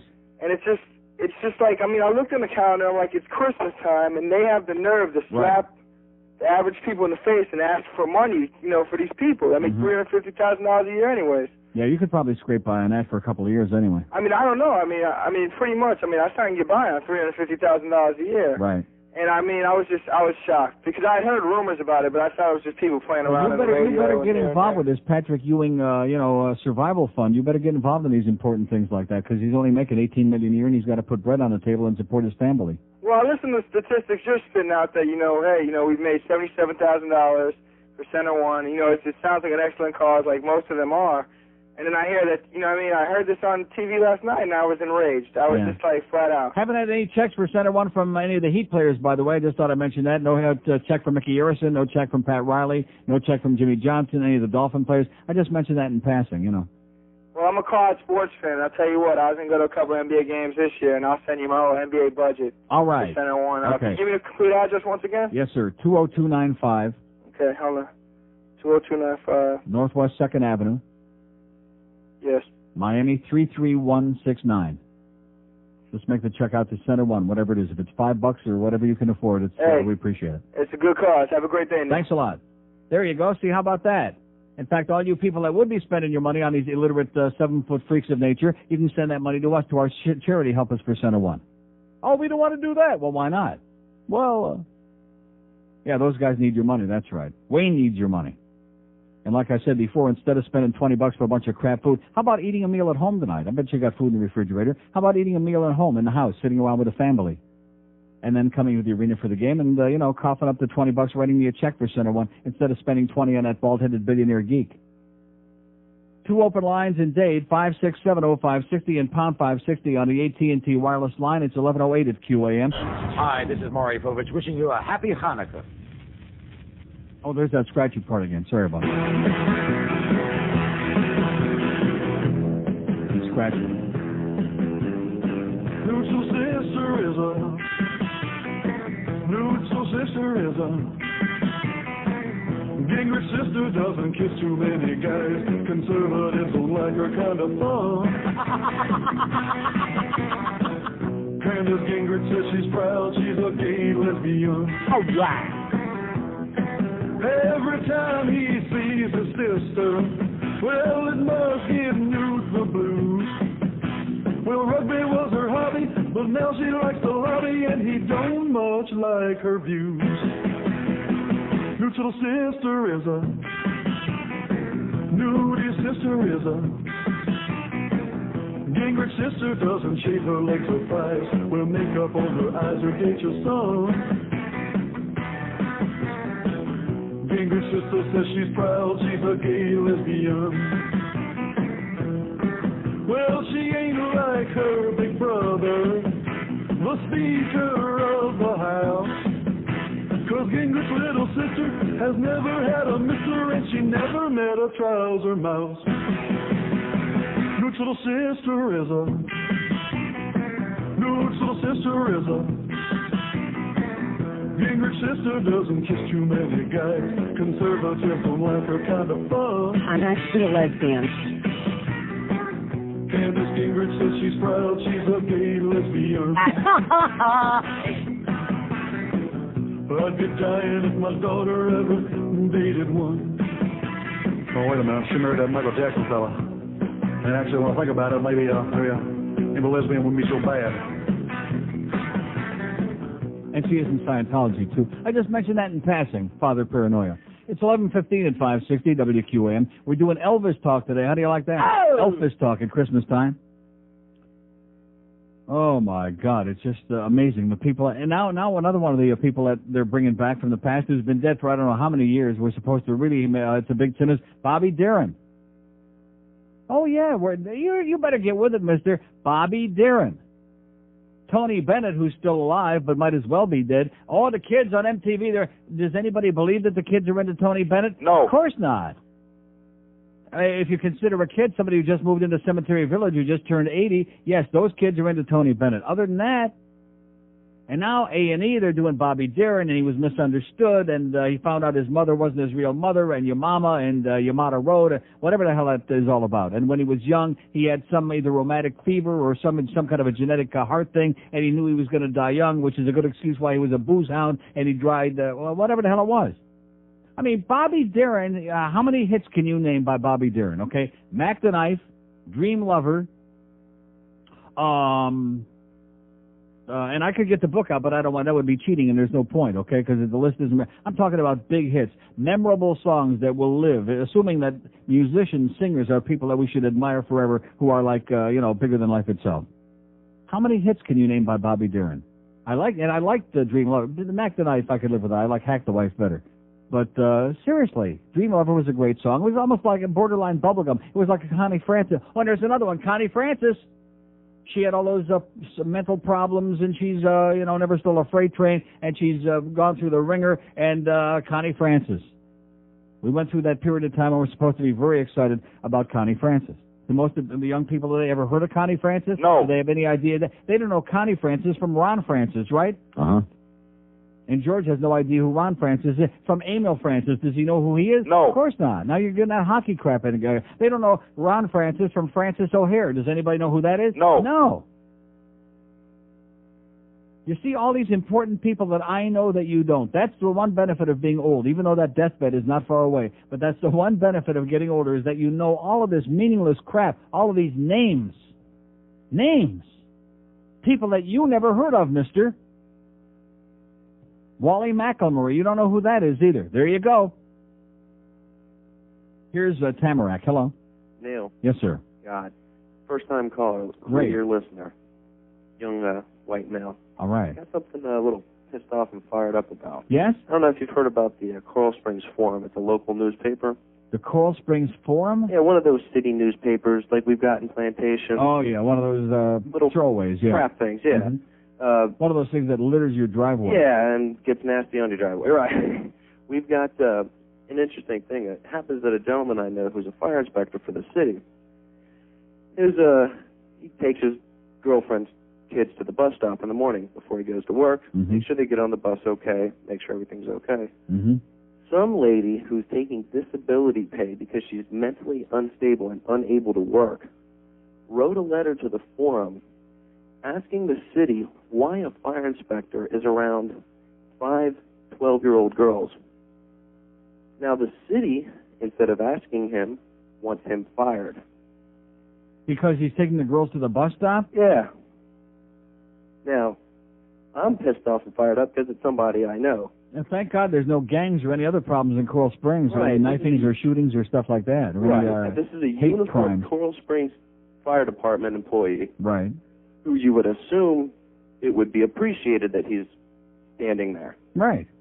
But apparently, this lady has demanded his resignation from the department. Yeah. He's been there 18 years. Based on what? In other words, he's borderline mental and maybe over the borderline with Madonna and belongs in an institution somewhere, LA? She is, yes. Yeah. She's accepting disability pay from the United States Right. government. Living Well, in there's got to be more to it than that. I mean, why would they take the word of some one wacko and without asking anybody any questions? Well, what the story behind it apparently has come down to is that Human Resources had a problem in the city of Coral Springs a couple of years back Yeah. with an employee in that situation. So let's make him a scapegoat? Is that what you're saying? It seems that way, Uh-huh. and they're not doing anything about it. They actually, as a matter of fact, suspended him when it came out in the paper. Now, there were no Suspended him names for what? For doing what? for being at a bus stop. Yeah. Does Yeah. that make him a pedophile? I must have a lot of pedophiles in my neighborhood because I got a school bus stop right on the corner by my house, and 7:30 every morning when the little kids go to school, their parents are there and everybody else to make sure they get on the bus. And Same thing with me, Neil. that's I see it fine every with me. morning. I think that's a good idea. I see it every morning. And I was just personally pissed off, fired up, by the way, made my $200 donation to Center One. Thank you. Getting 5 sets of your CDs. Great. They're great, by the way. God bless you. Made Yes, a great they are. Christmas present. See you at the hockey game tonight. But All right. just something that pissed off and fired up about. Figured some people might have some interesting opinions on that. Okay. Tells you what we got. Good luck, pal. Great show, yeah, thanks a lot. Bye. How do you like that? Well, like I said, thank God they have no other important problems up there in Coral Springs. That's a real good safe upstanding. Yeah, right. 2 open lines in Dade County, 5670560 and pound 560 on the AT&T wireless line. See, they invented Coral Springs so that the dark-complected people who live like in ghettos, so that they could appreciate the fact that there are places where there are nothing but lily white people who have all kinds of crime and real serious problems too, to make everybody feel better. Oh! That's right. Here's a mobile in Weston. Hello. Uncle Neil. Yes, sir. Hey, how you doing? Great. I moved out of Coral Springs 12 years ago, and I got a ticket for changing a flat tire in my driveway. I don't go back there much. Why is it that everything that's got like Coral Gables, Coral Springs, anything that's connected with coral in this town, automatically is a bunch of blue-nosed assholes? Why is that? I don't know. I just wanted to call and tell you I had my wife dial into your website last night, and we purchased one of everything on there. All right. The Rick and Suds and the Phil stuff, that all goes to Center One as well? Yeah, whatever we got, great. right. Beautiful. I just want to let you know that, and have a good day, Neil. And thanks so much. Thanks a lot. You got it, bud. Okay, how do you like that? You can flip right onto your NeilRogers.com on the Internet, all you Internet hoppers out there, NeilRogers.com, and you can buy not only this year's stuff, but we got stuff from the past, from when Phil was on IOD and the Rick and Suds, whatever we got left over of that stuff. Because we're going to put the big press on. We're putting on the full court press better than the NBA because they're not playing too much these days. All these phony baloney fundraisers that they're involved in, which, a little tiny portion of the proceeds goes to some charity, and the rest of the money, well, we got to be putting bread on the table, I mean, when somebody was making $350,000, that would be like my coming on here and saying, hey, I really would like to, I lost a little money out in Vegas. I'd like to cover my losses. I lost $75 at Pompano Park the other night. Things are getting a little bit tight. Can you folks help me out a little bit? Can you help an old fag? I'm a Catholic, something like that. Or I'm not a Catholic. I mean, talk about chutzpah and gall. You'd be sitting out there like, smashing your fist into the goddamn radio, and rightfully so. Although, when you come right down to it. And these goons, these morons, these illiterate imbeciles who provide minimal entertainment. But again, see, the NBA is another one of those things where they try to convince you that you're having a good time, like the slam dunk contest. See, whenever they have a sport and they have to do, it's like the NHL All-Star Game is a total joke and a waste of time. So they have to do the skills competition to spice it up, to try to make you think that the All-Star Game is really entertaining. I mean, there's a lot of stars there, but there's no hitting and there's no real game, and it's like 20-15 is the score because, there's nothing really going on related to what hockey's all about. So they have to spice it up with some alternative kind of crap to make it into a staged event. So you think, wow, this is really great. Like going to Graceland, for example.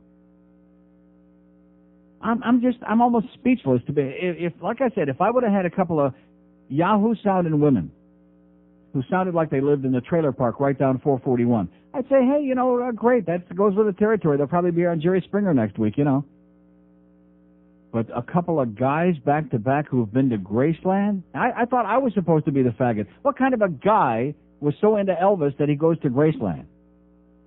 And then tries to cover it up by talking about all the attractive women there. Are we buying that? Yeah, right. Who the hell are you kidding, mister? Right.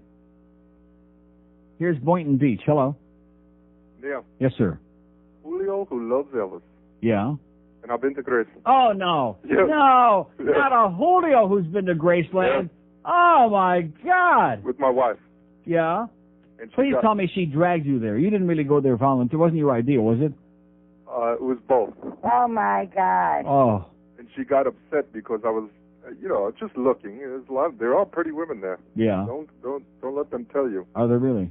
By the way, that other song by Bobby Darin. Yeah. Splish Splash. Oh, Splish Splash. Okay, now there was a big hit, but it was a bubblegum record. I mean, it was fun. It was a fun record, but you would hardly say that Splish Splash makes Bobby Darin a great musician that we should admire and revere and build a statue, right? We're going to go to Graceland again. You are? When they have the 25th anniversary. No, you're not. Yes. Please tell me you're joking. It's in a couple of years. I beg you, please tell me you're kidding me, please. No. Now, how about when Julio Iglesias dies? Are you going to go to see his thing? No, Elvis was the king. Yeah. I got to go. Thank you. Okay. See, he said Elvis was the king and Julio was the queen or something like that. Oh, my God. Can you believe that? Julio's for Elvis. Let's start a new organization. Julio's for Elvis. What do you say? All right. Open line at Broward, 56705. See, it goes to show we think we know something. We know nothing. We know absolutely, positively nothing. If we would just listen to more of what these people have to tell us, we'd be very depressed, but nevertheless, we'd understand what's really going on out there. Just like I've tried to explain to you about certain of your sexual myths that you harbor, that you just... No, please don't start again.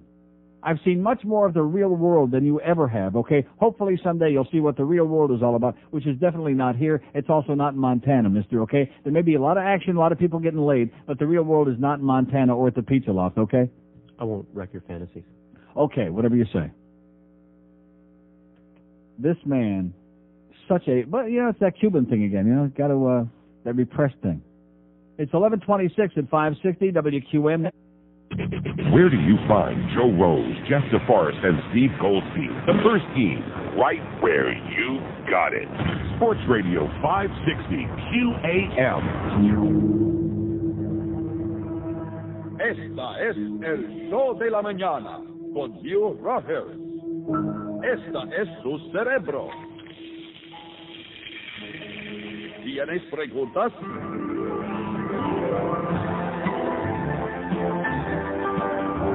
Oh!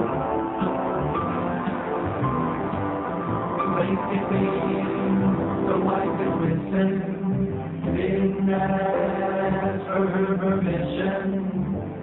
I'm wearing her clothes, her silk pantyhose, walking around in women's underwear. All right. In the store, there's a teddy with little straps like spaghetti. It holds me so tight, like handcuffs at night, walking around in women's underwear. Oh! In the office there's a guy named Melvin. He pretends that I am Murphy Brown. He'll say, are you ready? We'll say, whoa, man. Until the wife is out of town. Later on, if you wanna, we can dress like Madonna.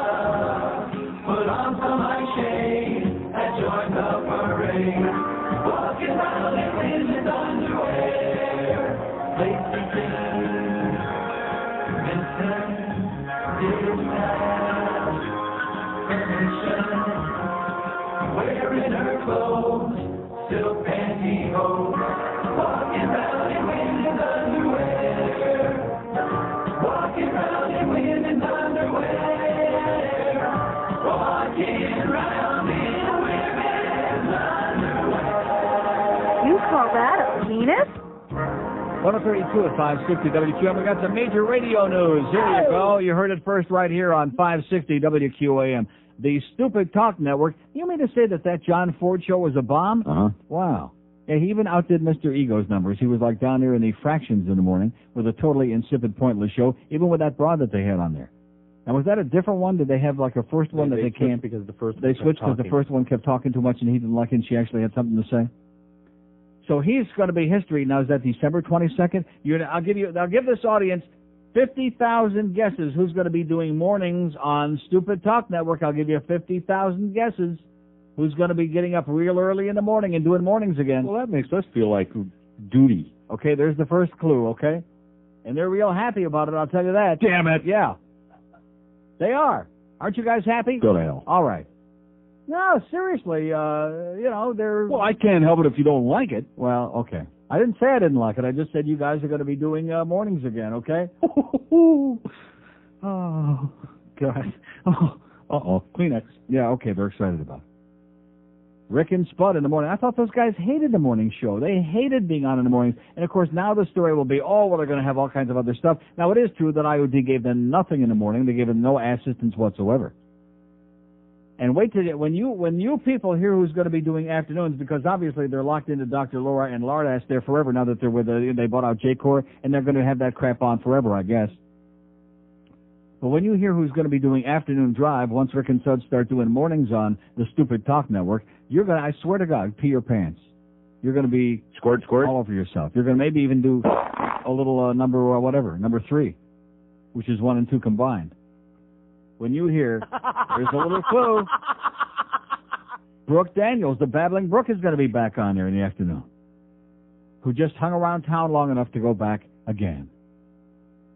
With that real New Yorkie, it's Randy Jr. is what it is. Right, Jr.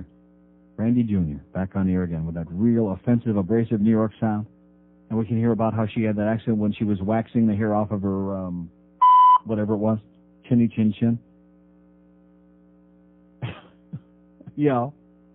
So here's the fact. That's just amazing. Rick and Suds in the mornings, Dr. Laura, Lardass, and Brooke Babbling Brooke. An afternoon drive. One in the award-winning lineup on the Stupid Talk Network. 50,000 watts of pure unadulterated, with all due respect to my friends Rick and Suds. Okay, well, Suds anyway. No, seriously, Rick is, for some reason, got tremendous hostility, so I understand. Maybe I'm wrong. Won't even dignify my existence over there. Just because I called the one time when I was in my 7-month limbo and I said, let's have lunch one day, and then something came up and I said, well, let's do it a later time. Oh, are you really serious about that? And I said, no. What the hell I want to eat with you for, Dumbo? No, they're okay. Suds especially. Suds is great. Rick is, an acquired taste. Anyway, here's a fax that says a friend of mine and I stopped by at Graceland on a drive back from Chicago. We smoked a big fat joint before we went in. Yeah, man. And it was the most bizarre experience in my life, says Mike, who sent me this fax. These people were completely obsessed, he says. Everything was so incredibly tacky, it was beyond belief. Just imagine a millionaire whose trailer trash, that's Elvis. The tourists who were actually taking everything seriously reminded me of the religious fanatics you see in the Middle East. Needless to say, we laughed our asses off, although we resisted the temptation of buying a lovely portrait of Elvis on velvet or an Elvis ashtray. It says, you're right, most people think their life is unimportant. This trip proved your theory. It's pathetic. We got to go see the king. The king. He's been dead for 21 years. Let's go see the king. It's like going to Egypt and going to see the pharaoh, Even though he's been dead for a little while. I don't want to see no pharaoh. I don't want to see no king. I don't want to see no queen. Enough of this crap already. Idol worship. Doesn't the Bible specifically, forbid that? Doesn't God say he don't want you to worship idols? Until you start doing your rosary beads and then see that Virgin Mary on the side of the bank building, you say, okay, that's how I'm going to spend my idle time, going to Graceland. I don't want to judge. If you want to go to Graceland, it's a free country. All I can say is any guy that goes to Graceland, he's an asshole. And any Julio that goes to Graceland, he's an asshole. Here's Miami. Hello. Hi, Neil. How are you? Okay, sir. Boy, do I got a Graceland story for you. Oh, no, you Another didn't. Julio here that has been there, but never decided. Please tell me you were kidnapped and you didn't go voluntarily. Last minute I was kidnapped, and I decided to. My mother-in-law lived in Houston at the time, and we went to pick her up. We wanted to go to Elvis, and I told her that I wanted to go. So last minute I dropped them off, and I told them I didn't want to. So what I did, I drove 20-minute drive to the casinos. Yeah. And I punched my brains out. All right. I'm going to go see Elvis, that pathetic 21-year-old ghost. But I punched my brains out. I lost a lot of money, but I think it was worth. Yeah, you made the right choice. Definitely. I made the right choice. You can still look in the mirror and know that you're a real man. Thank you, Neil. Have a great holiday. And back to you. Bye-bye. How do you like that? There's a real man, okay? He resisted the temptation. That's right. He resisted. We have an open line in Dade, 567. Like the guy's daughter in The Godfather. She resisted. She kept her honor. Look at her now, though. She don't look too good, but she resisted and she kept her honor. Here's a lady mobile in Coral Springs. Hello. Hello, Neil. Yes, ma'am. When I see you tonight at the game, I'm going to give a contribution to Center One. Thank you. And also, I sympathize with the man at the bus stop. That situation that's going on, because my husband sometimes takes the daughter to the bus stop. Right. But my daughter missed the bus the other day, and I had a very, very bad experience. I was driving home, and some man was walking to the newspaper with a robe and slippers and his hair wild, and it was Rimmer. I couldn't go home and have my bagel. And you notice he was probably in the next door's neighbor's house because it was probably their paper that he was lifting off the driveway. I don't know, but I couldn't eat my bagel when I got home. Oh, my God. What a grotesque way to start the day. It was like a beige, a robe, and it was, tied loosely, and the hair was... Oh, she has to make the bus. We have to send her to the bus stop. Oh, we'll see you tonight. We'll give you a donation. Okay. Okay, have a good day. Bye-bye. Bye. See you tonight. How do you like that? Rimmer in a bathrobe stealing somebody's newspaper on the next stoop next door. Boy, oh boy, how can you stand the images of Rimmer in the morning, like barely awake and dressed with that hair slicked back like he does on those telecasts? They stunk. We have an open line in Dade County, 56705. Oh, and by the way, I'm glad she mentioned that. I'm so glad she mentioned the Rim Man. I'm watching and by the way, there were a couple of great games on last night. How come our home games don't look anything like those games that I see? Philadelphia and Jersey, what a 5-5 overtime tie. Scintillating game, unbelievable, back and forth and up and down. Beaver stunk the joint out. They had to put in Hextall. So the Beezer is letting in these greasy goals. I mean, one that he actually assisted on. He came out of the net, passed it right to Dave Andrzejczyk, who stuck it right back in the net behind him. And so here's poor John Van Beesbrook having a rough night in goal for Philadelphia. My phone rings, 9 o'clock at night, and I'm thinking, who the is this? Who do you think it was? The Beezer's having a bad night. My phone rings. I look at my caller ID. It's the Rim Man. I said, I know why you're calling. It's another Beezer bash is what it is. He said, you see those goals that he let in? They stunk. Yeah. Don't ever forget it, okay? As long as you live, boys and girls, Jeff Rimmer hates John Van Beesbrook. Doesn't dislike him, doesn't resent him, hates the Beezer like poison, okay? Hates, despises, has a voodoo. And he admitted to me he's got a little voodoo doll, and every time he'd stick a pin in it, there'd be another goddamn goal for the Devils last night. So if you want to blame the Beezer for having a bad night, you can go ahead and do it. But it was the goddamn Rim Man. They stunk. Yeah, he's the one responsible. Hateful, hateful man. And good born-again Christian, John Van Beesbrook, what the hell's wrong with that? 20 before noon at 560 WQM. Can't beat that gator meat.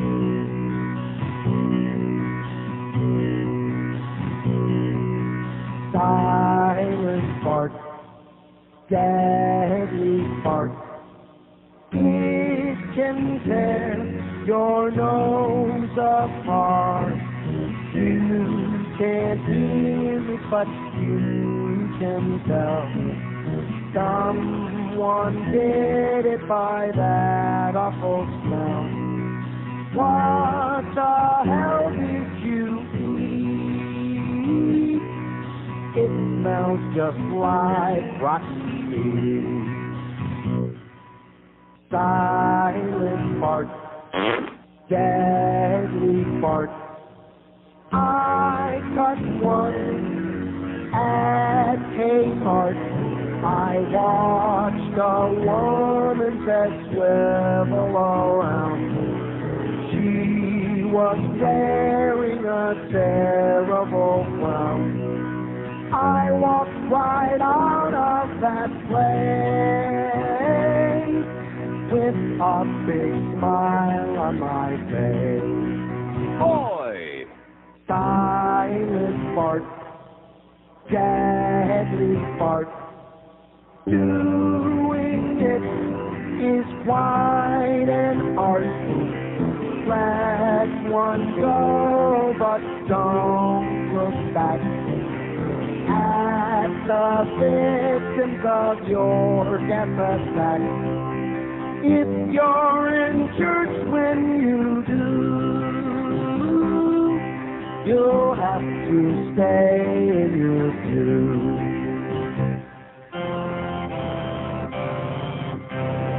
In nomine Patri et Filii et Spiritus Sancti, I want to know who cut the cheese. I need help. It's 11:47 at 560 WQM. We have an open line at Broward 2 and Dade, 567-0560, pound 560 on the AT&T wireless line. You know, I'll tell you one thing that shocks the hell out of me. We've heard only from, I mean, granted, 90% of our calls are from men anyway. But how come we haven't heard from any women who've been to Graceland? Huh? I'll tell you why, because most of them are too embarrassed, and of course then we'll categorize them immediately as being trailer park trash. Will we be right if we categorize them immediately as being trailer? That's the problem. I mean, you should, if you're proud of it, if you actually had a good time there, if you recommend it to other people, if you saw something that was interesting, entertaining, I'd sure like to know what the hell it was. How many dead people, like when Joe DiMaggio dies? Are we going to build like some kind of any second now, that's right. Are we going to build some kind of a museum, a Joe DiMaggio museum? And are we going to go there? We're going to have like a QAM bus tour to the Joe DiMaggio museum? There already is one, and they're doing a big business. There is one what? A Joe DiMaggio museum. No, there's not. There is? Sure. It was on the news. It's like in Boca or something. It's here. There's a Joe DiMaggio museum and he's still alive? And gift shop, and they're doing big, big business. No. Yes. Tell him, Joe Costello.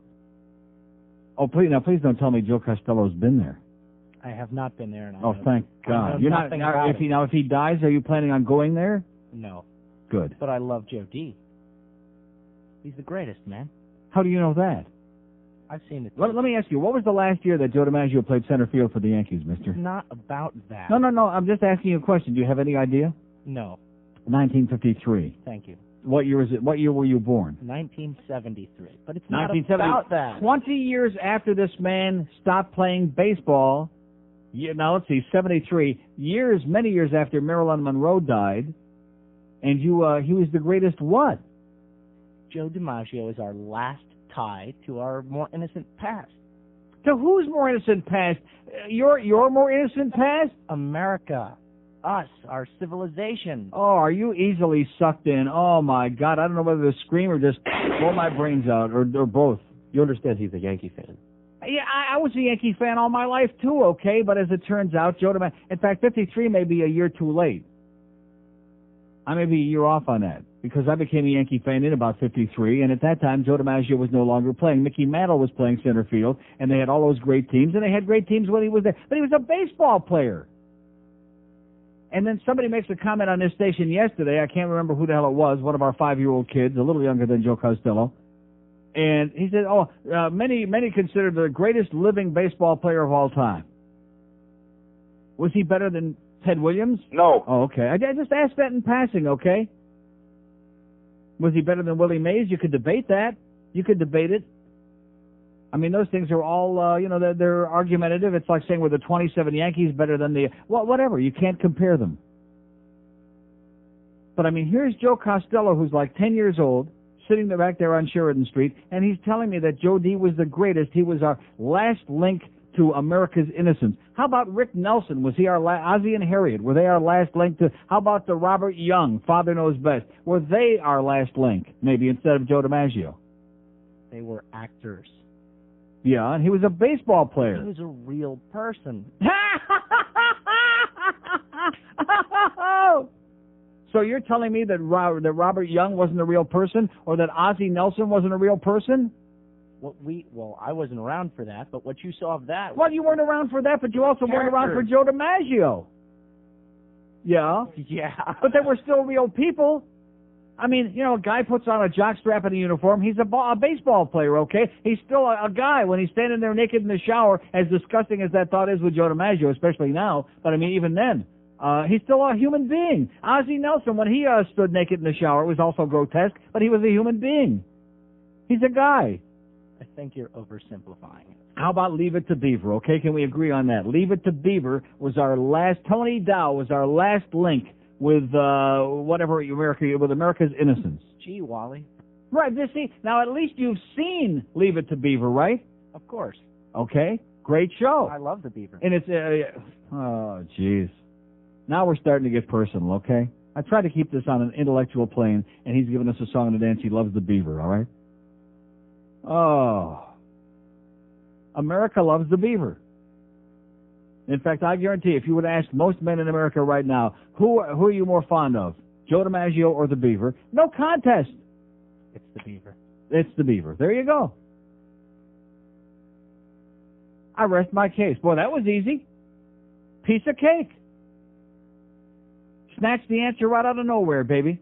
You what, the answer out of nowhere? I pulled it right out of my hat. I yanked it. Joe is getting like those other 5-year-old guys over there in the other building. He's starting to talk like a hell of a lot too much. Have you noticed this? Joe's a great guy, but now he's all of a sudden starting to do like his own little show over there. Give these guys a little encouragement, just like Josh Frieden. He's got like Jeff Rimmer disease. Or is that Denise Potvin disease? I can't figure it out. Sorry. I mean, here's Joe. Here's little Joe over there telling us about Joe DiMaggio. See, this is one of the things that's a curse of this radio station, like Geldy. I forget who he was talking about several weeks ago, and I made mention of it on the air. He was talking about something, Red Barber. What does Geldy know about Red Barber? Did he ever hear Red Barber? No. Oh, he heard a few tapes, a few clips from Red Barber, okay? Does that make him an expert on Red Barber? No. Does he know anything about Red Barber's work? No. About anything? Nothing. So we got a bunch of little punks on this station who are experts on guys who died or who quit playing or broadcasting, whatever it is, before these people were even born. The only reason Joe Costello likes him because it's another wop named Joe. Oh, yeah, that's a good point. Another wop named Joe. I never thought about that. That's true. With a bad nose. Never thought about that. There you go. Now the links are starting to tie together. And, of course, Joe's got that Marilyn Monroe blow-up doll, so you put all of that together, and now it starts fitting right in like a rubber glove. We have 2 open lines in Dade, 5670560 and pound 560. Let's hear it for the Beaver, huh? Oh! I personally like Tony Dow myself. I've only mentioned like 20,000 times he used to wear those thin plastic belts. Yeah, I had one, believe it or not. Can't you imagine me right now with one of those thin plastic? No. I don't think so. No. Stretchy plastic. Oh, yeah, corduroy pants and a thin plastic belt. Can you picture that? No. I can't either. But wouldn't that be fun? Here's Miami Beach. Hello. Hello. Yes, sir. Neil, you were talking about that guy at the bus stop earlier. Yes? Unless he's got some kids who are waiting for that bus, I'm like very leery of anybody hanging around a bus stop with kids, you know what I mean? Well, his girlfriend has got kids there. Well, okay, well then that makes sense. Yeah, well that's why he's going there. He's not a pedophile. He's not hanging out there to molest 5-year-old girls. Well, then why would they suspend him unless, like, he's supposed to be, like, working at the fire station and he's, like, doing that? I don't know. See, I'm always reluctant to get into these stories that somebody reads me out of, especially out of a community fish wrapper like that I know nothing about, because then everybody starts conjecturing. I really don't know. But maybe we'll find out. Okay, we have all the date lines wide open, 5670560, pound 560 on the Mobile 1 line. Oh. So, in other words, if Joe DiMaggio's on the verge, does that mean that Beaver's going to be dead soon, too? Wow, now that'll be... Now, how about a Beaver museum? If we got a Joe DiMaggio museum... Let's start that up. I think I saw one of those in Amsterdam. It's 11:55 at 560 WQAM. Put that thing away before I put it away for you.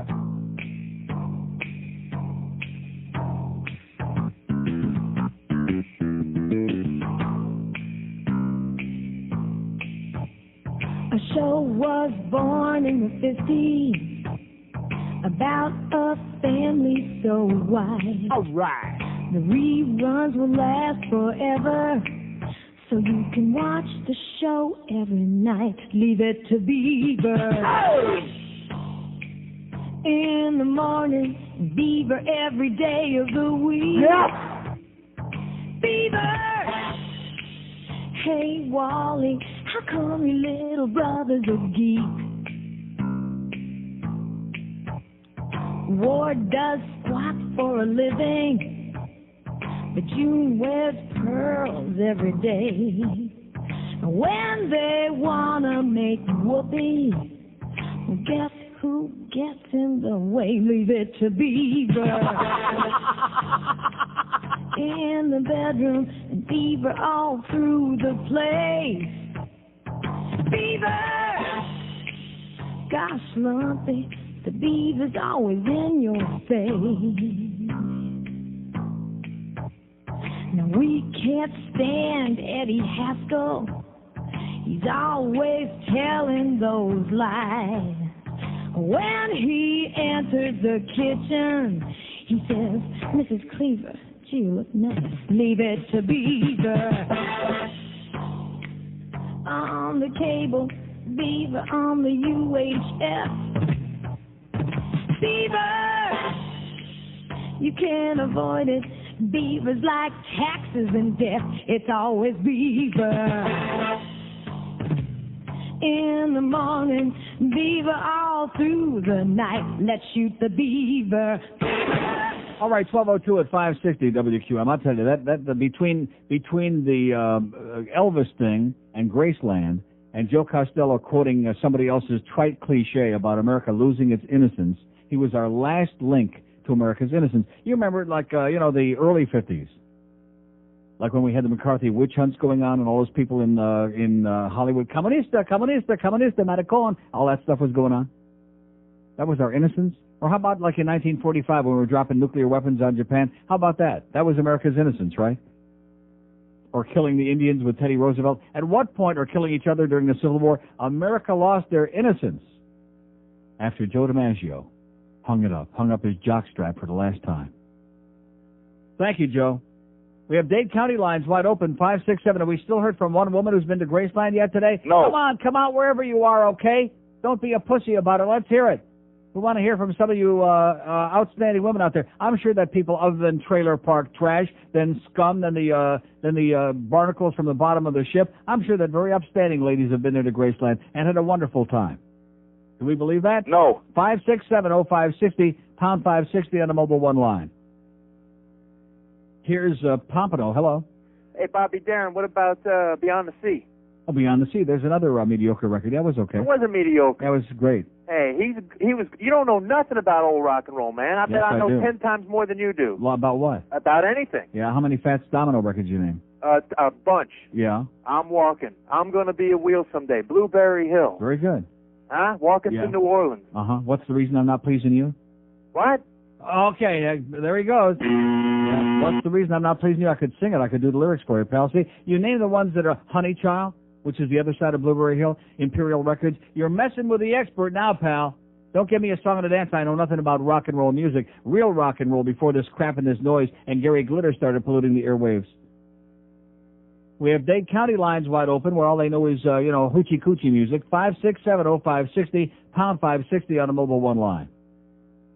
I mean, Bobby Darin Museum, I think I'll probably check that out. The Bobby Darin, Connie Francis, Frankie Avalon, Fabian Museum, that's certainly, this was a very important time in our lives. That's when we lost our innocence in America, when Connie Francis started pumping out those great hits on MGM. Who's Sorry Now? That was great. I like Connie Francis. I mean, don't get me wrong, I'm not saying I don't like those records, but I just can't buy into the fact that these people are quite as important as some of you would believe, like Dick Clark or any other Dick. Here's a mobile in Lake Worth. Hello? Neil, guess what? Guess what? I'm going to Graceland. No. January 8th. No. I'll be there No, January you're 8th. not. No, you won't. You're just making this up to aggravate me. I'm meeting my girlfriend in Nashville, and we're going there. You're meeting your girlfriend in Asheville? Oh, in Nashville. Nashville. Yeah. Yeah. And then we're going over there. To do what? What do you mean to do what? Have you been there before? No. Do you want to go there, or are you doing this to pacify her and, No, I want to go. So does she. To see what? To see Graceland. To see everything related to Elvis that's there. No, you're kidding me. No. Everything related to him like what? Is Priscilla going to be there? She might. Because remember, it's the anniversary of his birthday, January 8th. Oh, my God. Oh, there'll be thousands there. I know. Thousands of sick puppies. No, I don't think we're sick. We like it. Demented. My cell phone's going. I had to let you know, man. Okay, I'll see you at the Pat Boone Museum on February 24th. We have an open line in Broward. See what I'm saying? How many years have I been asking this question? And today, mark this down, a day that will live in infamy. We thought Monday would live in infamy. This is December 9th. Even FDR would be impressed by this. Monday or Wednesday, whatever day this is, December 9th, 1998, another day that will live in infamy. The day we finally found out what the people in South Florida have got passionate about. It's Elvis. It's the king. Oh, God. No, not the queen. The king. They are passionate about. Two things they're passionate about. One is the Beaver, and two is Elvis, not necessarily in that order based on the sound of these guys. All men going to Graceland. And you wonder why this country's gone to hell in a handbasket? I think that answers it for you right there. You like somebody's music. Like Aerosmith. I love their music. I mean, Steve Tyler will not live forever if he gets run over by a Mack truck tomorrow, okay? And they build an Aerosmith museum. And I love Aerosmith. I love their music. They're the greatest entertainers. Their music is sensational. And those lips and all the other good. If they built a museum down the street next to Pollo Tropical down here, they built an Aerosmith museum. Would I go there? No. No, of course not. Even if they had Stevie's old lips on display? I wouldn't care if they had, what's-her-name's lips that you were talking about before. Yeah, don't say it on the air. The wax lips? Yeah, the wax lips. I think I once saw that movie. Al Goldstein was in it. Oh, God. We're going to the Elvis Museum. We're going to Graceland. This is just sensational. In fact, I wouldn't be surprised if we go to what's the place that Jim and Tammy Faye Baker, what was the name of the thing that they had where they were selling all the bogus condominiums where they had 100 condos and they sold 50,000 of them? What was the name of that place? You know what I'm talking about. Yeah, I know this too. It was similar to Graceland. Somebody will call. Somebody will know the answer to that. The important stuff, not all this stupid Joe DiMaggio garbage. I mean, so he's a good guy. He never stole a freight train. He used to eat at the deli den. Great. He was a ball player, a very good ball player. Babe Ruth was a great ball player, too, by the way, better than Joe DiMaggio. And he's been dead for, 48. It's 50 years. Are we going to go to the Babe Ruth Museum? No. I don't think so. I mean, when I was a kid, I went to the Baseball Hall of Fame in Cooperstown. Heritage USA. Heritage USA. Thank you. Josh Friedman. Thank you, Josh, and you still talk too much.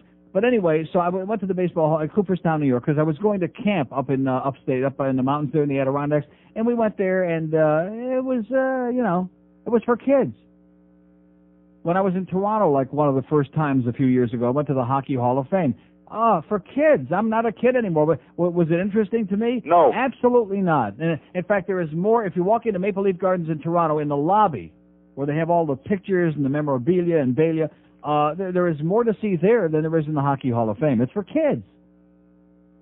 So I can see little kids going to the Joe DiMaggio Museum, maybe, but we're talking to adults. He was our last link to America's... Joe Costello, mark it down on your calendar, one of the most profound comments, even though it's not original, but nevertheless, in the history of the human race, Joe D. was what America was all about. Ugly Italians. 9 minutes after, I go to Rome, I say, Florence, woo, I see beautiful Italians over there. Men, women, some I'm not sure of. But we already got enough ugly Italians, which if Joe will get his nose fixed. 9 minutes after noon at 560 WQA. Where do you find Kim Bocamper? Right where you got it. Sports Radio 560 QAM. Hey, Brian, are you happy? I hate WLD again. And suck my dick. But I'm happy. It's the all-new Leave It to Beaver, starring Barbara Billingsley, Hugh Beaumont, Tony Dow, and Clint Eastwood as the Beaver. That's all for now, children. Recess. Everyone except Theodore. Oh, crap. What'd I do now? Beaver, I thought you were my friend. Well, I am your friend, Miss Landers. But that's all it is. Friends. But then how can I be your friend? Oh, jeez. You're not gonna ask me out again, are you? But I have to ask you. Look, we've gone all through this before. I'm not taking you out again. Well then, Theodore, I'm afraid I'm going to have to write a note to your father. You're gonna write a note to my dad saying you got the hots for an 8-year-old boy? You know, Theodore, I've always thought you were one of the nicest boys in this class. No, Miss Landers, say no more. Look, you're fun to go out and have a few beers with and everything, but why don't you save it? Make a move on me in one of my next Dirty Harry movies or something, huh? All right, Theodore. Nothing personal. I mean, you got a nice bod and everything.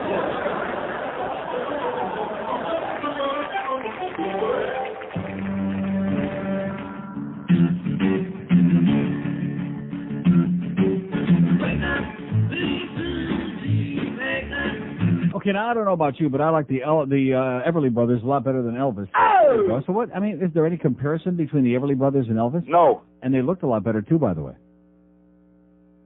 Elvis always had that look, that sneer on his face, like somebody just cut a real bad, like something smelt real bad. I mean, he looked okay, but I mean, Don and Phil Everly, I was obsessed with the Everly Brothers. I used to touch it because I was so excited when I would see them, like on Ed Solomon or one of those TV shows. The Everly Brothers were great. Now, let me ask you this. They're both still alive, but is there an Everly Brothers Museum? No. Is there ever going to be an Everly Brothers Museum? No. Is anybody in this audience going to go to the Everly Brothers Museum if we should build one like right now? No. And why not? God, they were just sensational. They were great. See, and the thing about Elvis Presley is that he didn't create like that style of music. Rhythm and blues was like in the early 50s. He stole from Chuck Berry and Fats Domino and all those other dark-complected people. He didn't. He was no innovator. He was just somebody who was used by the Colonel to make a lot of money. And the reason that he died the way that he did, and he got big and fat and bloated and had to keep working even long and do those shows in Vegas, is because he never had any money, because Colonel Parker stole all his money. Because he made him a deal that was that only a fool, only some bumpkin from Memphis would make. And he did. But anyway, here's a lady mobile in Miami. Hello. Yes, ma'am. I'm a normal woman who's embarrassed to say she's been to Graceland. Oh, no. I Oh. was wasting part Were of you the there for the Everly Brothers Museum? No, I didn't see that attraction, just Elvis. Yeah. I was wasting part of a day in Memphis, and that's where I had the cab driver take me. And how was it?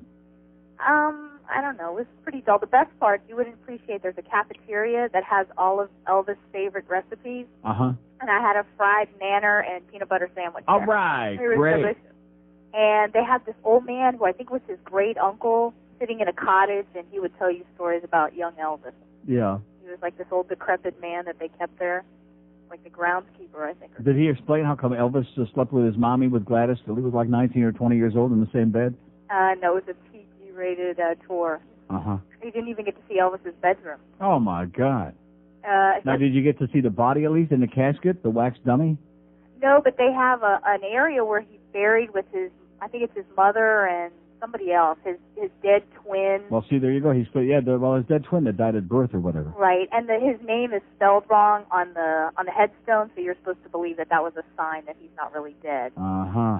And all the Elvis files were out there talking about that. Right. So it was a good waste of a half a day. Would you go back? No. Oh, okay. I feel better now. Okay, sweetheart, have a great holiday. You too. Bye-bye. Well, at least she sounds, rational. She had some time to kill. She said the cab driver, take me to the foot of the George Washington Bridge. We have an open line at Dade, 567-0560, pound 560 on the Mobile One line. I mean, what's wrong with the Everly Brothers, huh? I'll tell you another one. We want to have a museum. We never had a niece that he didn't like. Wasn't his niece that he married when she was like 12 years old? Jerry Lee Lewis, I'm talking about. He married, she was like 4 years old. She was still a fetus. He had a few problems.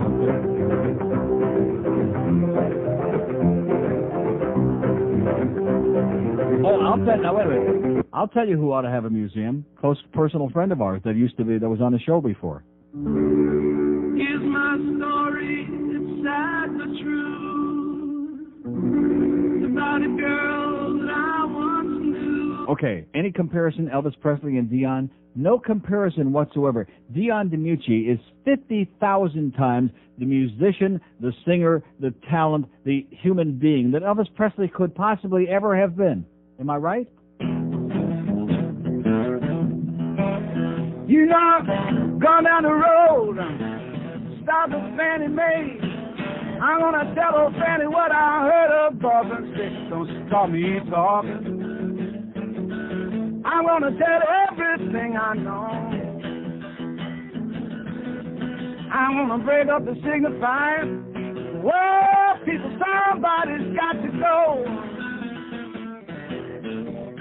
You know, Neil told Rich, Richie told the bird, and Bird told Annie, Annie told her mother, tell her brother too, don't stop me talking. I'm gonna tell everything I know. You know, like that. Like that. Oh, I'm sorry about that. George gets goosebumps every time he hears the bird laughing. The great Dion, baby, there's a musician for you. There's a guy who's got more talent than his little finger. But these people are schlepping to Graceland because it's part of the American scene. Like the great Joe Costello would say, it's one of our few remaining links with America's innocence. Elvis, gyrating his hips on the Ed Solomon Show and the Steve Allen Show. That was one of our last links to whatever. Okay, I believe you. Here's Hollywood. Hello. Hey, Neil, what's up? How you doing, sir? I'm all right. How are you? Great. I agree with you on Elvis. He sucks. No, I didn't say he sucks, but I mean, what's the big deal And that his you would music did, too. go to a museum? Why would anybody go to a museum? Do we have a Beatles museum? No. I don't think so. What was he babbling? I didn't hear it, but whatever the hell he said. Okay, we have an open line in Broward, 567-0560, pound 560 on the Mobile One line. One of your people, I'm sure. I don't think so. Oh, yeah. Guaranteed. Well, I'm not saying that. Whatever he was one of your people. Oh. Here's a lady in Miami. Hello. Lady in Miami.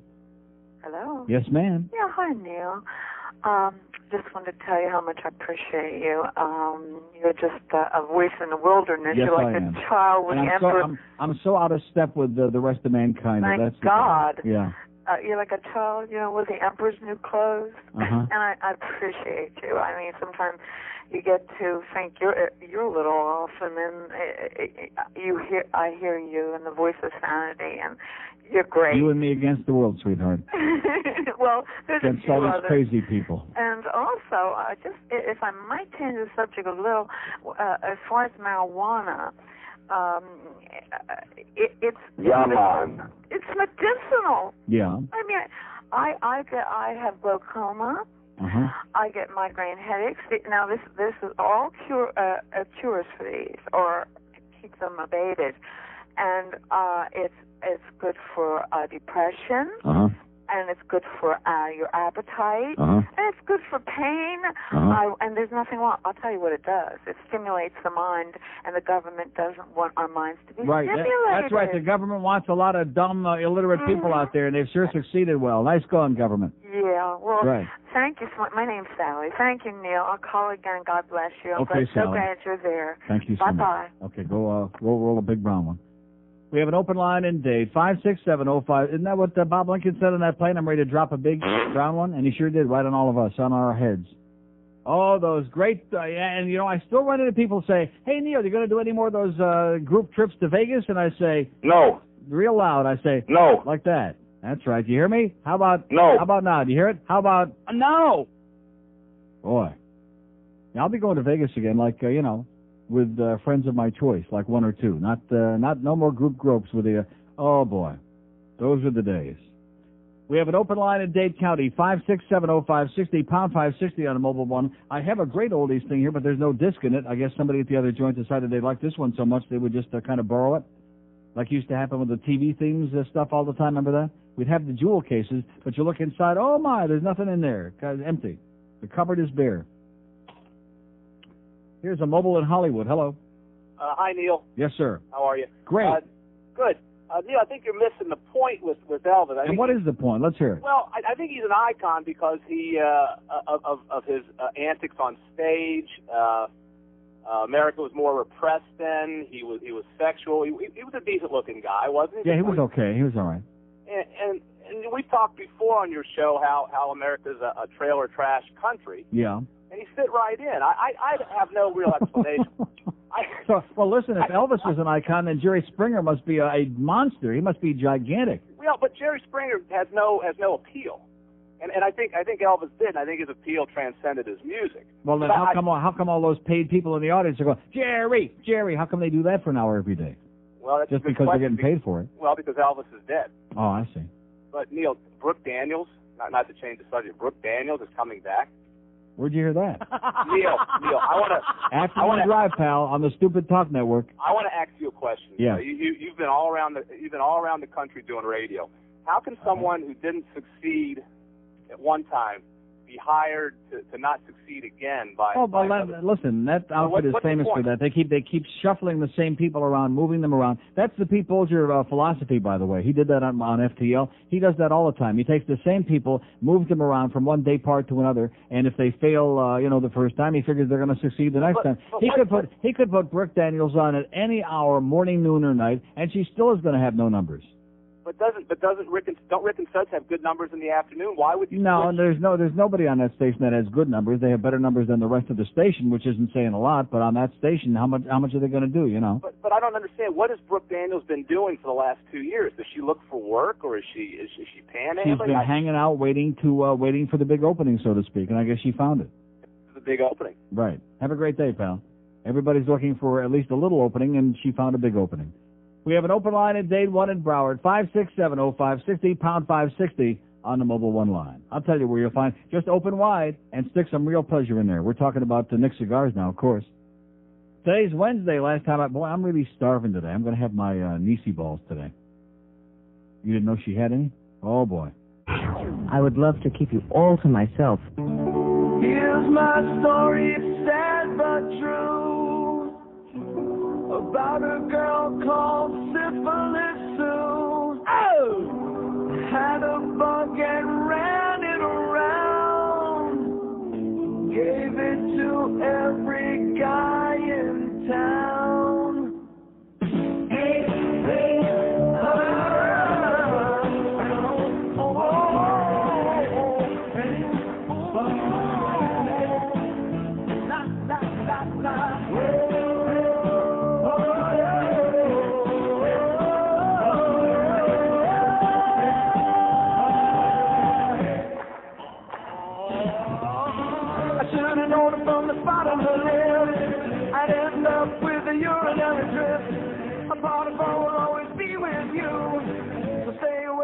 from a syphilis suit. It took a month, I should have seen the signs. Smell the sense of a friend of mine. He got infected, now I've got it too.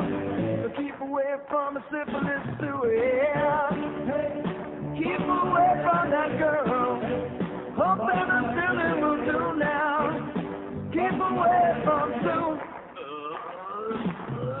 She likes to sleep around. Yeah, even did it with my basset hound. We did it and I started to call. Now I'm afraid of falling off. Here's the moral of the story from a guy who knows. Used to have a hose where this fungus grows. Ask any fool that she ever knew. Keep away from the syphilis too, yeah. Keep away from that girl. Well, that'll be the day when you say goodbye. Yes, that'll be the Okay, now let me ask you, because maybe I'm wrong. Is there? I don't think that there's a crickets museum, is there? No. Maybe an insect museum, but is there a crickets museum? No. I don't think so. Maybe there's the Roach Motel, but is there a crickets museum? No. Crickets Hall of Fame? No. I don't think so. Buddy Holly and the Crickets. What's wrong with them? I mean, he was very, very ugly. Not as ugly as the guy that played him in the movie, though. What is his name? That horrible... Gary Busey. Oh, Gary Busey. Oh, just the name is grotesque. Just the name, Busey. What kind of a name is that? Every time I think of that name, the word pus comes to mind. You know what I'm saying? As in Pusey and Busey, however that is.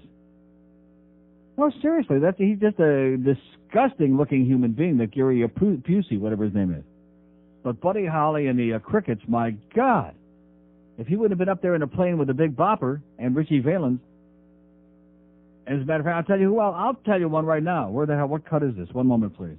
Ought to have a museum right now, probably on South Beach. Eddie, my love, remember this? Of course you don't. And you know why they'll never have a museum? Because any group named the Teen Queen will never have a museum in this country. Eddie, my love. Medley for Smash. I love you so. And how about the Johnny and Joe Museum? Over the mountain, huh? across the sea. Oh, and I'll tell you who there ought to be, even though he may be from Canada. Huh?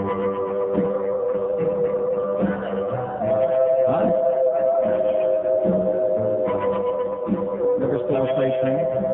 I hate this record. Put your head on my shoulder. Anybody seen a Paul Anka museum lately? No. There you go. I rest my case. We have an open line and a Rick Nelson museum. I mean, is there any question about it? Any doubt whatsoever? 5670560, pound 560 on the mobile one line. All these assholes out here. We're going to Graceland. My girl, we're going to... Jesus, God. I mean, if that's what turns you on, more power to you. Like I said, it's a free world. Have a great time. Here's North Miami. Hello. How you doing, Neil? Pretty good. How you doing? Hey, I'm from Memphis. I Yeah. moved down here maybe 10 years ago. I grew up there, and you wouldn't believe the Elvis phenomenon they have in that city. Oh, yes, I would. It is. I mean, it is a total cottage industry there. Mm-hmm. If you can name any product made in the universe. Elvis toilet paper. Elvis condoms. Right.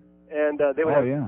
Elvis's name would be attached to it. Elvis cheeseburgers. Right. And it's not just not the locals. It's all over the world.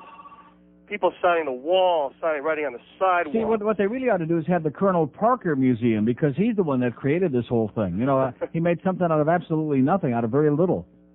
That's a hell of a phenomenon. Let me tell Colonel you. Tom. And like I said, I'm from there, and I still have no interest in seeing it. I have not even been in the house. To tell you the irony of it all, we go back every year, and we take my kids are grown, and sometimes we take some of their friends up there, and two of these friends are Cuban. And their parents told me to take their kids to Graceland. Can you believe that? Oh, my God. Can you believe that? That is totally unbelievable. So just to tell you how far his hand reaches out there.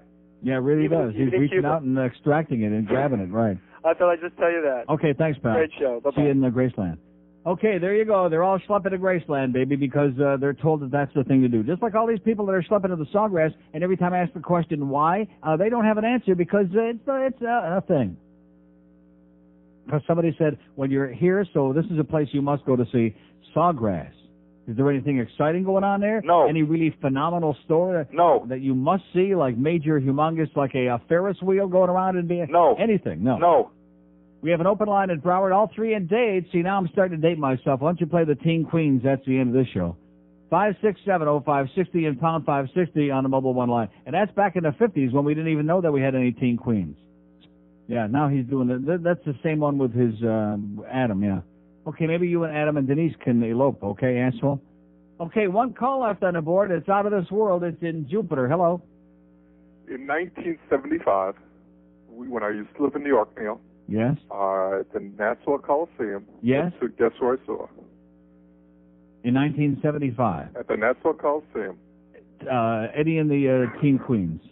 So Elvis Presley. Yeah.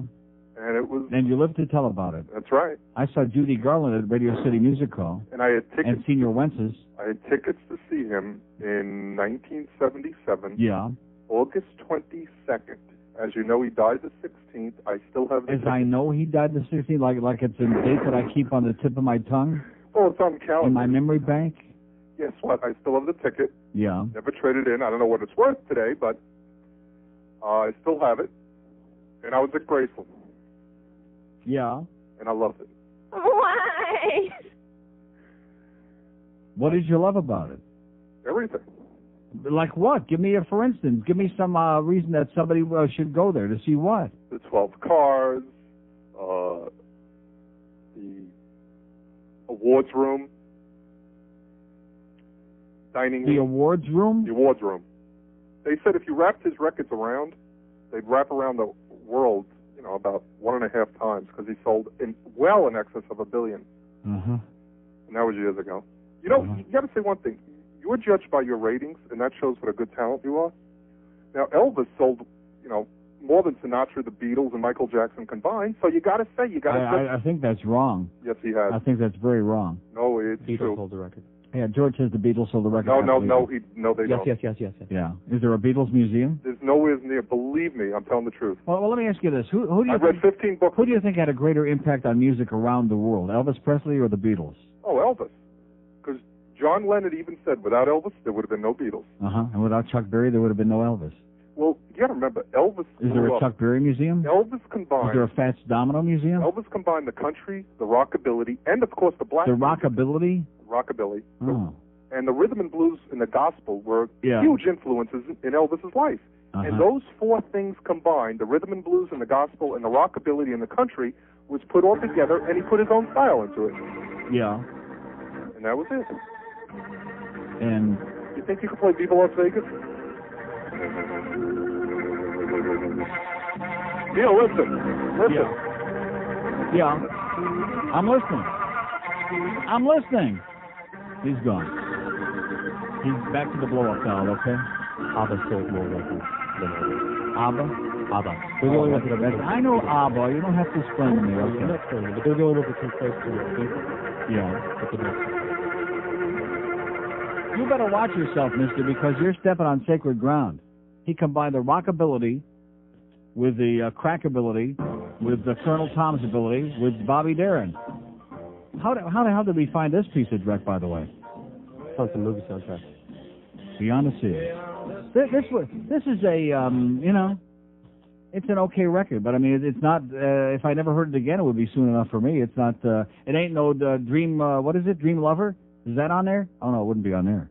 That was the best record he ever made, and probably not the biggest hit. I mean, Mac the Knife was the biggest hit. And Splish Splash. I mean, here's a Splish Splash, I'm taking a bath, and we're talking about that here? Because the guy is dead? Maybe I didn't treat you. Oh, my God. Oh, it's the king. I'm overwhelmed. Quite as good Woo! as I should. Oh, I just dropped the big brown one. Look out, boys and girls. Maybe Wow. Okay, let me do the spot, and then we'll do all Elvis. Ooh. 20 till 1 at 560 WQAM. Sports Radio 560 QAM. The King is back, bigger and better than ever. Elvis Presley in his first big movie role since he's been dead. Elvis of Arabia. Elvis, I'd always stay true. Yes, it's a completely new Elvis movie with the same old Elvis movie touches. 17 unforgettable babes and 18 forgettable songs, including Teddy Bear, Don't Be Cool, Dying in the Chapel, Blue Suede Burial Shoes, You Ain't Nothing But a Pallbearer, and more. Yes, see Elvis in his stiffest performance yet. He's bigger, better, and deader than ever. Elvis of Arabia, playing in a theater, drive-in, or mortuary near you. Thank you. Thank you. Good night. God bless. Return to Santa. Return to Santa. All right. I got a sweater from my grandma. It was pink and black. Don't worry, be happy. Was printed on the back. He wrote upon it. Return to Santa. Just send me cash. Your tacky sweater gave me a rash. I got a fruitcake and some plaid pants. Hair clip is for my nose. Another bottle of Old Spice.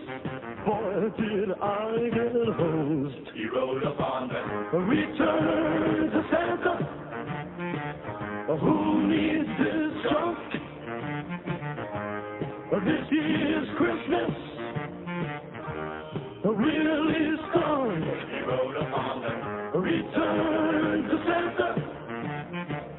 Don't mean to be rude, but this Christmas I got Scrooged. Return to Santa. Oh, return to Santa. Well, I know you must feel the same way after all these years just being able to take it. Sometimes, when you have a problem, it helps to talk with others who have the same problem. Okay, Elvis, you got something to share with the group now? Yes, I do, Elvis. Oh, thank you, sir. Thank you very much, sir. Hold on, Elvis. Thank you very much. Should we order some double cheese pizzas first? We'll get some peanut butter nanner sandwiches, That's a good too. idea, Elvis. Well, thank you, Elvis. You're listening to an encounter session at your local El-Anon Center. El-Anon, where chronic Elvis impersonators go for help. Now, once again, what was that you saying, Elvina? Well, sir, I think it's time that people stop discriminating against us female impersonators of Elvis. You know, I got sideburns too. Thank you. Thank you very much. Learn to recognize the early warning signs. Twitching lips. I can't control my face. Swinging hips. I'm all shook up. Incredible weight gain. More Twinkies, please. At Elvis Anonymous, we understand that impersonating Elvis is not a career. It's a disease. Love me tender, love me sweet. Give us something to eat. So please, send what you can to El-Anon, Memphis, Tennessee. And thank you. Thank you, sir. Thank you very much. Thank you. Oh, no. It's up to me. Oh, shake up. Oh, yeah. Well, I feel so funny. What's wrong with me? My nose is runny. I can hardly see. Can't hardly hear because my ears are plugged. I gotta sneeze. I'm all stuffed up.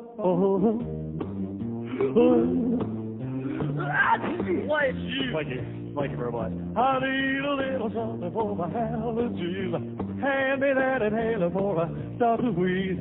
I buy some Kleenex and a Sudafed. If that don't work, I cut off my head. Don't touch my nose. It's red and sore. I can't take this ball of count no more. Gotta blow again to get my ears to pop. I can't breathe. I'm all stuffed up. I'm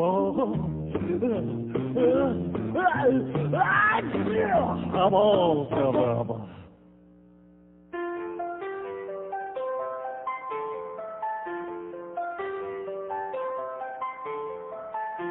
Put on my 501s and I headed for the street. Just checked out the best of Hustler and I'm starting to feel the heat. Suddenly I see people checking out my buttonfly scene. Yeah, I got a first-class riser. It's done pitched to tent my jeans. Now I'm sporting a Woody.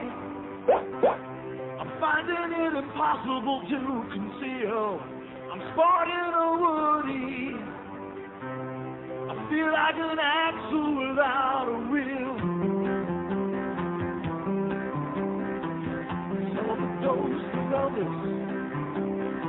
He was sporting 1-2. All right. Followed him up to the gates of Graceland just to see what he would do. His ghostly face revealed as he headed for his room. There's a pretty little ghost, she's waiting for his post. Down in the jungle room, we're sporting what isn't manifest. It's really impossible to conceal, sporting what isn't manifest. I feel like an axle without a wheel, sporting what isn't manifest. Oh! It's almost impossible to conceal, sporting what isn't manifest. I feel like an axle without a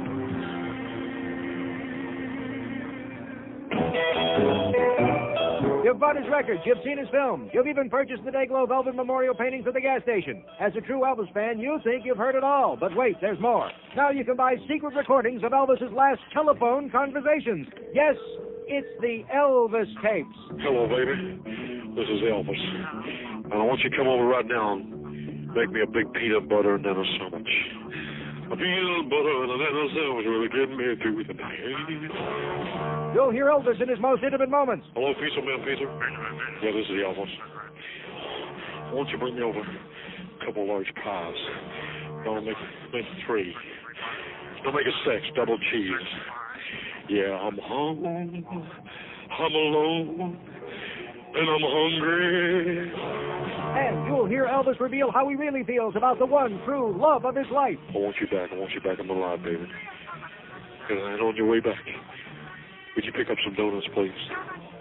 Big jelly, cream donuts, crustless cheese, Danish too. I love my big honey glazed donuts.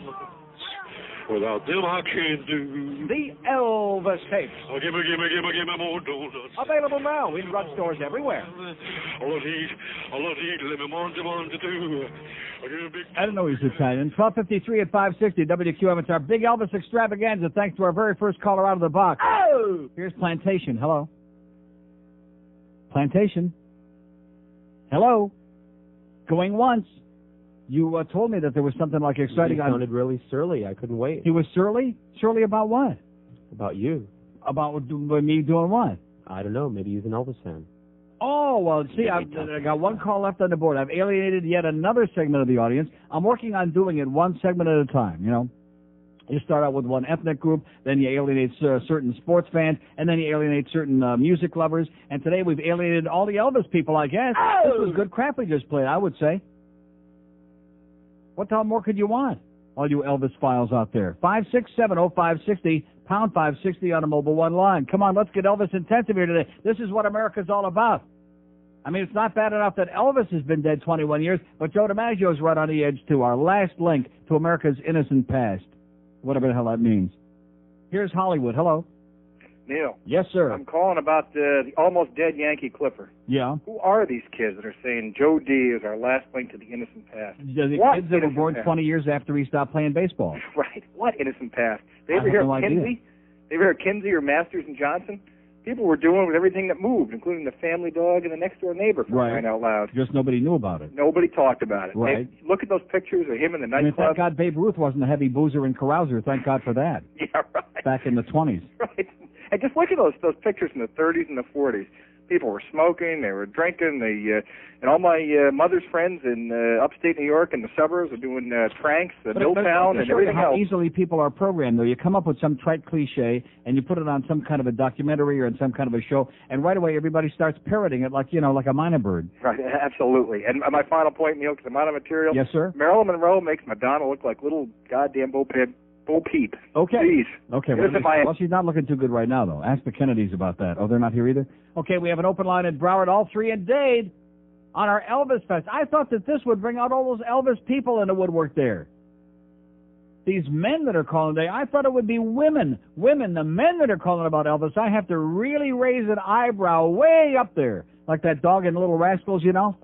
I have to raise an eyebrow way up there about all these guys that are calling about going to Graceland and Elvis this, and he sold so many records, and bada-beep, bada-boop, and they got their Elvis blow-up doll, and, man, try to keep it in perspective, okay?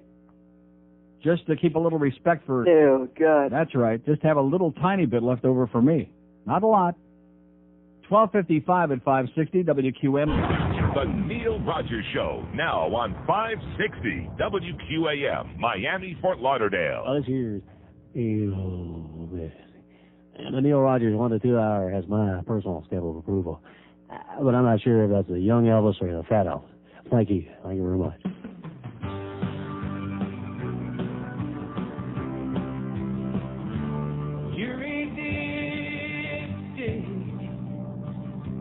When I see you, it makes me sick. If you don't know what you're listening to, well, this is me trashing you.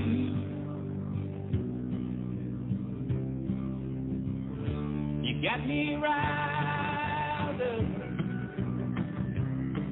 so now I'll tell you what's up.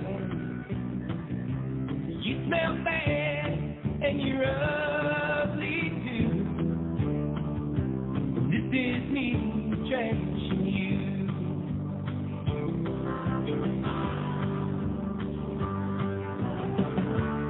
You sweat too much and you eat like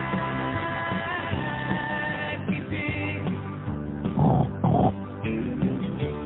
I guess that's why your butt is way too big. So I've had my say. I hope you just stay out of my way. If I see you, you know what I'll do. I'll spend my time trashing you. This is me trashing you. You're as dumb as a bowl of stew. This is me trashing you. Deerfield. I want to discuss something a little more serious, if I may. Well, I doubt it. Well, anyway, about 5 years ago, I was invited by the late Bill Calder to come to the station, and I spent about 45 minutes on the air with him. Right. I had just written a book on the history of dentistry, and he was very interested, and we got a lot of interesting calls. Uh-huh. But why I'm calling now is that there's been all this talk about an Elvis Presley stamp, and whether people should vote, whether a young Elvis or an old Elvis and so on. Yeah. Now, one of the biggest things that has ever happened in the history of mankind happened... You know what would be the perfect Elvis record for the stamp? I don't know. Stuck on You would be pretty interesting, wouldn't it? That's a good answer. That could be the music behind the stamp. But anyway. Okay, now what I'm getting at is one of the greatest things that ever happened in the history of mankind Spice the car up a little bit. Yeah. Happened 150 years ago, 2 years from now, in 1844, and that was the discovery of anesthesia. And that was Anastasia? Anesthesia. I remember that by Pat Boone on Dot Records by 1957. No, I'm really serious. No. I don't want to be serious. But there's a real point to this. What is it? The audience is falling off like they're on anesthesia. No, because there's no other... the point is... Yeah. The point is that what is we have the been point? campaigning to try and get a postage stamp to the discoverer of anesthesia. Yeah. And the post office committee that handles this says that it's not of great enough significance. But apparently Elvis is more important than a man who gave... Damn right. Who gave the... How many hits did they have? Well, it's happened since there's no... What? There's no gift that was ever given to mankind that's more significant. Because with anesthesia, you can do every type of surgery that's done today. Yeah. Now, well, maybe we could have one with a scalpel on it, and then we could have some stamps like with little body parts on it. no, I think that the And individual... one with like a thing of ether on one stamp, and then like a gas mask on the other one. Well, the discovery... Just a stamp, sir. Why don't you lighten up a little bit? Who gives a crap what's on a stamp? Well, next time that you need to have anesthesia, if you need to go to a hospital... Well, I got news for you. If I need to have anesthesia, whether I have a stamp or not, I'm still going to get it. Of course, but don't you think it's significant enough? I mean, I appreciate my mother, too, but her face ain't on a stamp. It's really very difficult talking to you. Well, of course it is. That's the idea. Well, I'm sorry, That's Bill. why I'm in, huh? I'm sorry Bill Calder is dead. I could talk to him, but it's too bad. Well, what does that mean? No, I mean, it's Bill impossible. Calder was one of my best friends. What does that mean? You're sorry he's dead because you could talk to him. What if you didn't talk to him? Would you have like a different opinion? No. Then it would be okay, right? The point is, I'm trying to generate... Maniac. I'm trying to generate some interest. Well, nobody cares. Don't you understand? Bill Calder didn't give a crap about anesthesia. Well, he called me and had me speak on his radio. Yeah, and he told me that it was the sorriest thing he ever did. He was, to the day he died, he regretted it. On his deathbed, he told me, I only wish that I wouldn't have done that one show. I can imagine that. I've been on the Today Show. Oh, God, no wonder those numbers are dropping like a rock. Larry King invited me. Okay, I'll get off your line. Huh? I'll get off your line. I won't bother you anymore. Well, listen, have a great life. Thank you. Don't be so uptight about it. Man, he needs some serious anesthesia right now.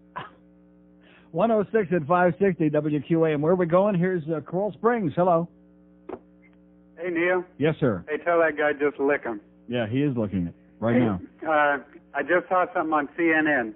As if you don't need more to talk about, today is the 4th, God bless you.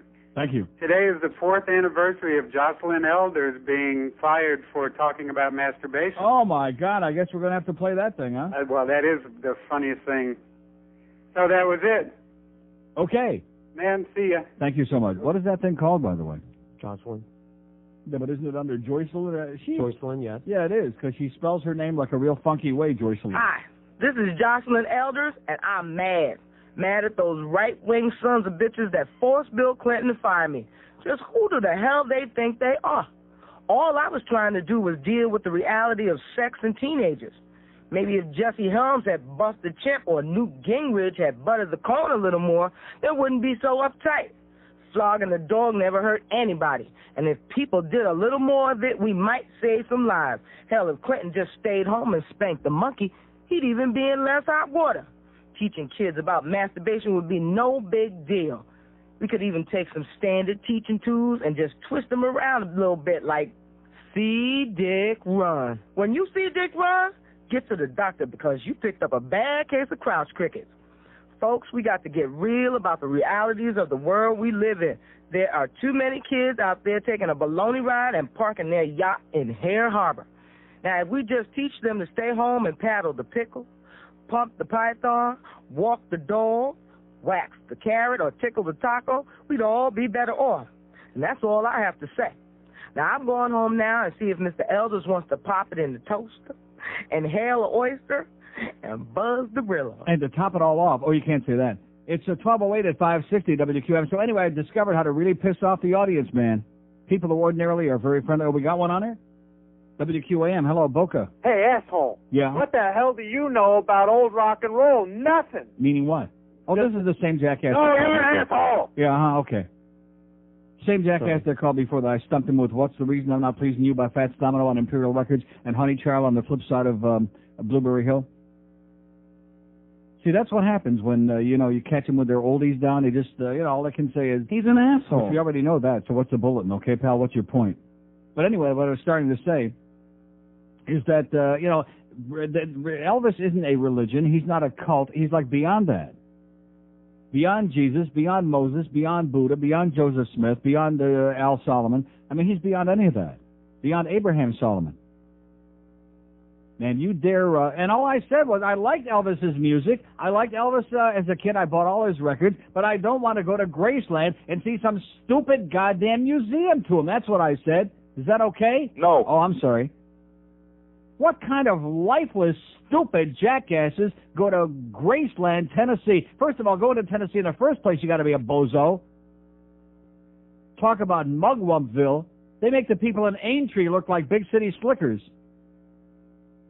Aintree is like Manhattan compared to Tennessee, any of it. But going to Graceland to see the king and his cars. I got a bunch of fancy cars, okay? Anybody coming to see them? No. Good. Stay the hell away. Man. 9 minutes after 1 at 560. I mean, we're getting hostile calls off the air. People won't hang on. People just spitting blood. Because I have the audacity not to get on my hands and knees and worship the king at the altar, okay? Where do you go when you're feeling lucky? Speaking of getting on your hands and knees, how about Hollywood Seminole Gaming, which brings to mind cash and excitement? Floridians, dumb as dirt.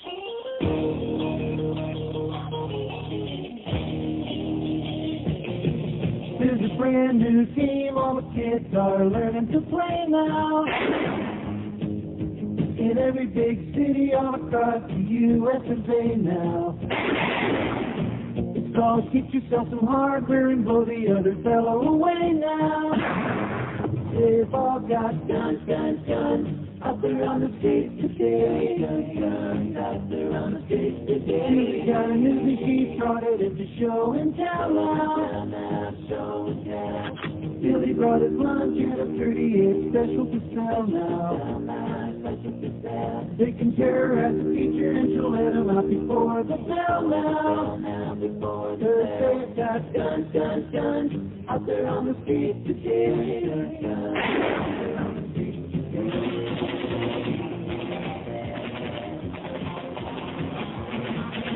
Come on, boys and girls, you can make like a green beret now. Be the first kid on your block, that the cops come and carry you away now. So what if Johnny can't breathe? He can still run the NRA now. Gonna say it's got guns, guns, guns. They can all throw each other away. Yeah, they've got guns, guns, guns. Out there on the streets today. Guns out there on the streets today.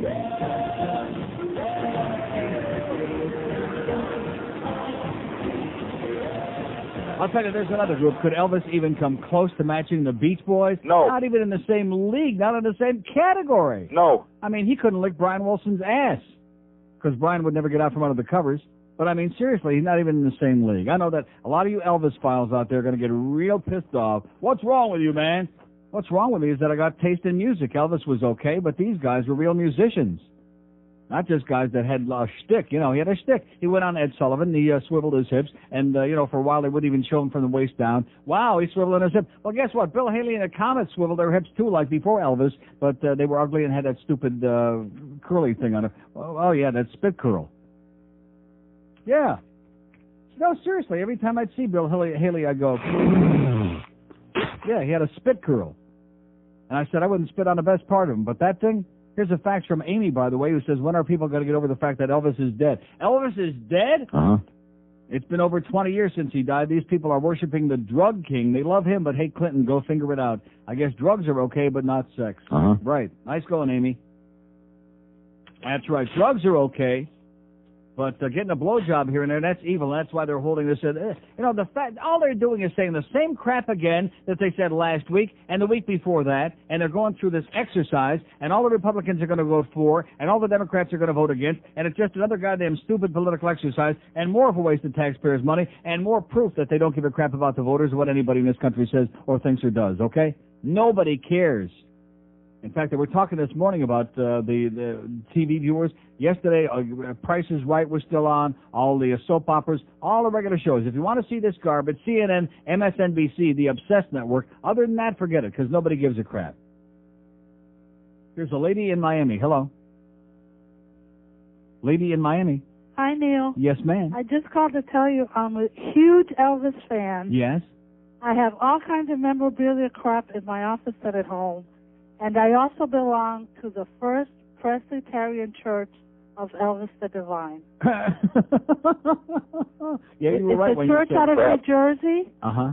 and you pay membership. It's $13 a year, and they send you And all what do you kinds of get? crap. What do you And get? in closing, Lots of crap. Yeah. He's still alive. Oh, is he? Yes. I think I saw him at Dunkin' Donuts last night. Bye, babe. Okay, see ya. Okay, there you go. Woo! And the best part of it is, she's serious. We have an open line in Dade. 1500 Elvis. 5670560, pound 560 on the AT&T wireless line. They're serious. It's a whole breed of mentally deranged people. They're serious. He's still alive. Just like the Godfather. They hit him 5 times. He's still alive. Here's a mobile in Miami. Hello. Hey, Neil. Yes, sir. Long time, first time. All right. And I'm an Elvis hater. Yeah. I walk around with a button that says Elvis is dead, give it up. Right. And Well, did you hear what this lady just said? This lady who said she had all that crap. She said he's still alive. Yes, she's full of crap. You don't think she would lie, do you? Oh, You don't think she's no. delusionary, do you? Demented, maybe? But anyway. Oh, man, I like all sorts of music, but I hate anything Elvis. The only one I can almost kind of tolerate is, what is Suspicious Eyes, is it? Suspicious Eyes, yeah. Suspicious Flies. Okay, whatever it I think you recorded that song in Westland Mall, Suspicious Flies. Okay, pal, have a great day. Get out of here. Suspicious Flies. We have an open line. In fact, we got suspicious ants in here. In fact, Hank and the people back at the, Joe, all you people back in that other building, like I said the other day, you should be really having a big party. Because now that someday soon, if we live long enough, we'll all be in the same building over here. They want to make us all feel like kind of like we have something in common, other than the misery working for this joint, and that is the ants. We're getting ants up the old rectum in this place, just to make us feel like we're part of Beasley Beat Broadcasting. Have to have lots of insects. Here's a mobile in Boca. Hello. Please don't put down the king. Yeah. I felt his presence when I was in Graceland. Did you? Yes, I did. You felt his presence? I'm not, there is something there. Mm-hmm. I'm telling you. Yeah, we believe you. I'm not try to keep a straight puss. We believe you. Seriously. Serially, yeah. I don't mean I saw him, but there was like a presence there. A presence of what? Like under the Christmas tree? Yeah, okay. Can't even keep a straight puss. And this, I think he called before. This is one of the assholes that was there that was at Graceland. He's an asshole. Of course, it goes without saying. In fact, if you go out and you tell somebody, if you're like a man especially, but anybody, if you say, I was at Graceland, that's like saying... He's an asshole. Right, without, getting carried away, without quite the honesty level. We have an open line in Dade, one in Broward, 567. It's the King Day. Out of nowhere comes the Elvis Day. I mean, totally unexpected. When I came in here this morning, the last goddamn thing on my mind was Elvis. I know that may come as a shock to some of you people out there with no lives. That was the furthest thing from my mind was Elvis. Or the Colonel. How come nobody's talking about the Colonel? And I'm not talking about Colonel Sanders. I'm talking about the real Colonel. Forget about that Piker Colonel Sanders with that chicken, with all due respect to our neighbors next door. Colonel Tom Parker, he was that's where they ought to have the goddamn monument to. He's the one that made Elvis what he became and stole most of his money. And is he still alive, by the way? Didn't he just die short? We keep asking that question, and we keep seeing him on 60 Minutes or wherever, and he was like lying on the bed. Okay, that's our poll question. Joe DiMaggio or Colonel Tom Parker? I think Parker's dead. We know where he's rotting. Here's Miami. Hello. Miami. Hello, Neil. Yes, sir. How are you? Okay. I want to congratulate you on your show. Thank you. Okay, we have an open line at Dade, 5670560 and pound 560 on the 18. Now, no chronic Julios today, okay? Get some new material to try to pull the woolly over our eyes. Get some new crap, okay? In between playing grab ass with your boyfriend. Here's a mobile in Boca. Hello. Hello, Neil. Yes, sir. Hey, how you doing today? Okay. Yeah, I just wanted to know, why are these people getting so crazy about Elvis? You should hear the people who aren't getting on the air that are psychotic with me because I have the audacity not to just do a verbal ass kiss here for 4 hours today because somebody mentioned the King at the beginning of the show this morning, which I don't even remember the goddamn call. I went to Graceland. Oh, my God, what a waste You of went time. to Graceland? Somebody dragged me there. Oh, my God. Somebody dragged me there, and it was the biggest waste of time. If you're going to go to Memphis, go to Beale Street and have a good time. And get drunk, right. Exactly. But you know what you should do? You should set up a pilgrimage with all these Elvis people and have them go next week so we can have a little no traffic for Christmas shopping. Mm-hmm. Okay, have a great day, pal. You're out of material. We have an open line in Broward, 2 in Dade, 5670560, pound 560 on the AT&T wireless line. Is there a Fats Domino museum? No. Is there any comparison? Yeah, there ought to be a Fats Domino. He was my favorite, baby. Heads and shoulders above all these other fakers, all these lily white boys. Fats Domino was R&B, man. He was where it's all about, where it be all about. Oh, no, we don't know from no Fats Domino, but besides, he was big, fat, and short and squat and dark and ugly.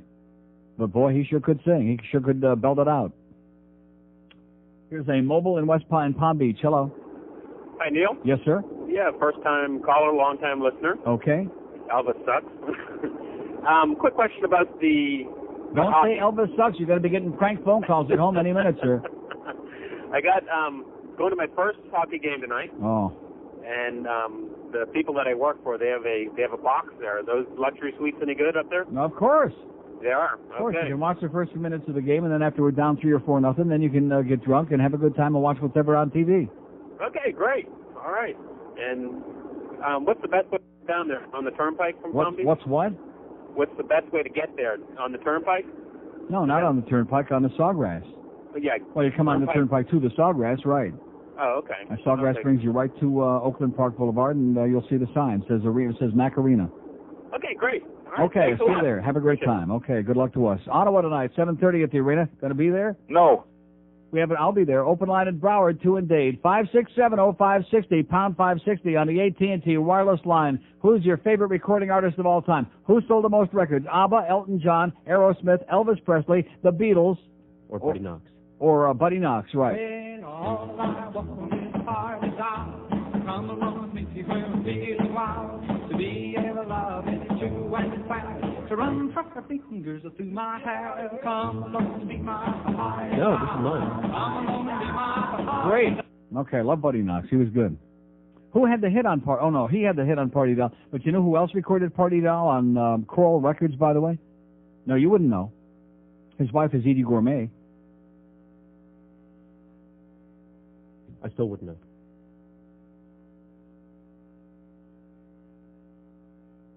His wife is Edie Gourmet, and they used to be on the Steve Allen Show, and they're Jewish, and they perform... Oh. Steve. Lawrence. Oh, my God. Sorry.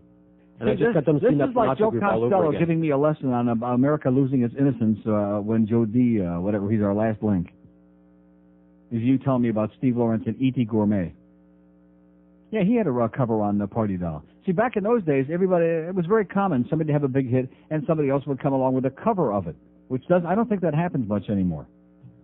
I mean, they do remakes like, a year later or whatever, they butcher up somebody's great old song, but as far as doing covers of other people's hits and then making some money off of that, like Rick Nelson did I'm Walking, which really pissed me off in the beginning. We had to kiss and make up over that because that was Fat Domino's big hit. And I thought, what kind of a little punk are you to be recording Fats Domino's record, mister? But then, of course, he wormed his way into our hearts before he died. He died, too, by the way, in that plane crash. 126 at 5... Oh, by the way, that's another... A&E is a great network. I'll tell you, that biography show, did you ever see the one on Rick Nelson? And, of course, the kids are on there, the Nelson twins, huh? No.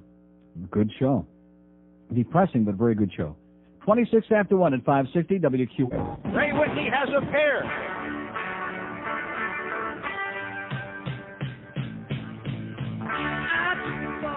For smelling the air, and I knew it wasn't mine.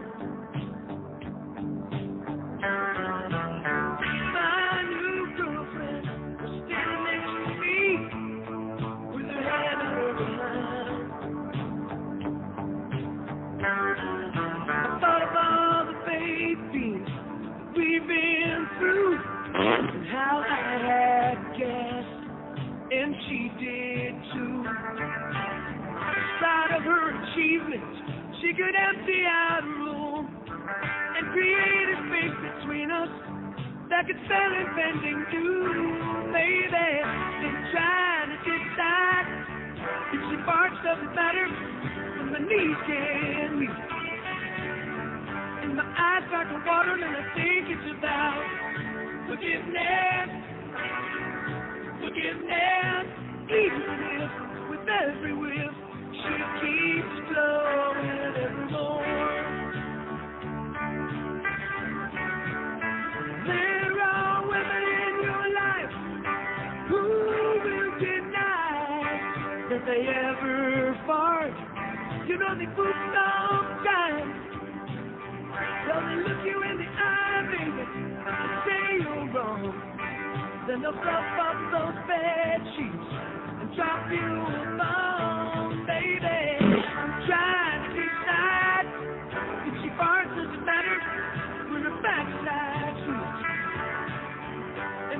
start to scatter when I'm thinking about forgiveness. Forgiveness. Easy. She's exploding. Come on, baby. Sweet garlic again. Okay, 133 at 560 WQM. We have 2 open lines in date. It's all Elvis Wednesday, much to our amazement, much to our amusement and bemusement and depression. All Elvis. You know, the amazing part of this whole deal is we started out with Joe DiMaggio, then Joe Costello dropped some insipid line, some cornball line that he heard someplace else about, America losing its innocence. Joe D was our last link, the missing link, yeah.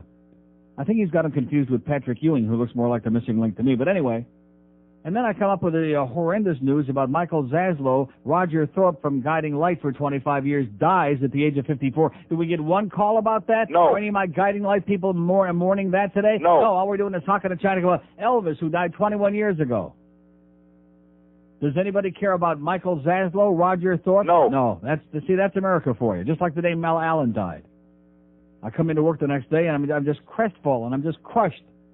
We got a whole generation that knew Mel Allen from This Week in Baseball, so even if they weren't old enough to remember him from the Yankee games for 100 years, they knew him from This Week in Baseball for the next 100 years. Did anybody care about that? No. Anybody have it? No. No. 3 old farts from New York, that was it. Boy. I guess we got our priorities in order, don't we? It's Elvis. It's all Elvis all day, all week, all month, all year for our lifetime. It's all Elvis. Couldn't lick the Everly Brothers' rectum, I'll tell you that right now. Here's a mobile in Pembroke Pines. Hello. Hello. Yes, sir. Yeah, how you doing, Neil? I play bass guitar in a band that does Elvis impersonator shows. Oh, my God. One of, 12 million? Yeah, we're local around town, but the Elvis fans, I've been doing it for about 6 years, and they're definitely some of the strangest, yes, chromosome-missing people I've ever met in my life. Well said. But they drink real well, so we don't mind. They come in and spend money. Maybe that's how they got in that state of mind. Maybe they're drinking some real cheap crap. Well, and like I said, I've been doing about 6 years, and it never fails. All this time, there's always been some kind of stalker who just follows them everywhere, no matter where we go. Mm-hmm. She's there, or her group is there, and it's scary sometimes. Great. Well, thanks for the good news, pal. You've solved the problem, the biggest problem of mankind, the greatest riddle, even beyond, the beginning of the human race, the origins of the universe, etc. The biggest question of them all is, why are they obsessed with Elvis? That's the question. Why? Exactly. I couldn't say it better. We have 2 open lines, one in Dade, one in Broward. 567. We got Hank coming up from Shula Steak 2 at 2 o'clock. We got the Bookster briefly at 6. We got the pregame at 7. The Panthers in Ottawa, 7:30 tonight from the Mac Arena. Like I said, from the Mac Arena. Oh! Trying to get some enthusiasm going there. Thank you. Here's a mobile in Kendall. Hello. Yeah, since my baby left me, I found a new place to dwell. How you doing, Neil? Okay. You I thought might there was going to be a lot more to that, but no. that was a good start. Rhymes with hell. Exactly. I think they buried the Colonel on top of Elvis. So maybe the Colonel is in that box, huh? He's sticking it to him one last time. Uh-huh. Yeah. Anyway, I have not picked up the CDs, and I want to apologize for that, but I will be at your next showing. Saturday, December 19th at Borders and Plantation at some time to be determined if Brian in Sales ever decides to tell us what that time will be, yes. Now, I thought I heard an ad that you were going to be at a theater or something. You heard an ad saying that? Yeah, it was during the, this was about 2 days ago. And I was like, wait a minute, I thought you were going to be No, I will not be at the AMC theaters, okay? In spite of all of Screw-Ann's efforts up there, and in spite of Brian's efforts to try to coerce me into going into a part of town that we've already covered quite well with our fundraiser, thank you, and going to a place where we're not going to raise a lot of money. No, thank you. We will be at Borders in Kendall on Saturday the 19th at a time that we will find out by tomorrow at the latest. Well, I'm a huge Neely. I'm a heterosexual 35-year-old male, and love you. And I'll see you there. Okay. Thanks John a lot. Parker's a douchebag. Okay, thanks. Now, that he must be pulling our leg, isn't he, this guy? He must be pulling our leg. Is Bluff Lindsay really running such a promo that we're going to be at a place that we're not going to be? Is that what's going on? See, I'm going to tell you right now because I don't want to get we're almost done for today, and I've been in a real good mood. I don't want to get this guy started on me again or get me started. But I told George this morning before the show, I said, I'm really getting either old or just very slow in my old age. Noon to 2. Oh, thank you. So that's what we were going to do. We just got confirmation noon to 2 on Saturday, December 19th, that's a week from this Saturday, at the Borders in Plantation.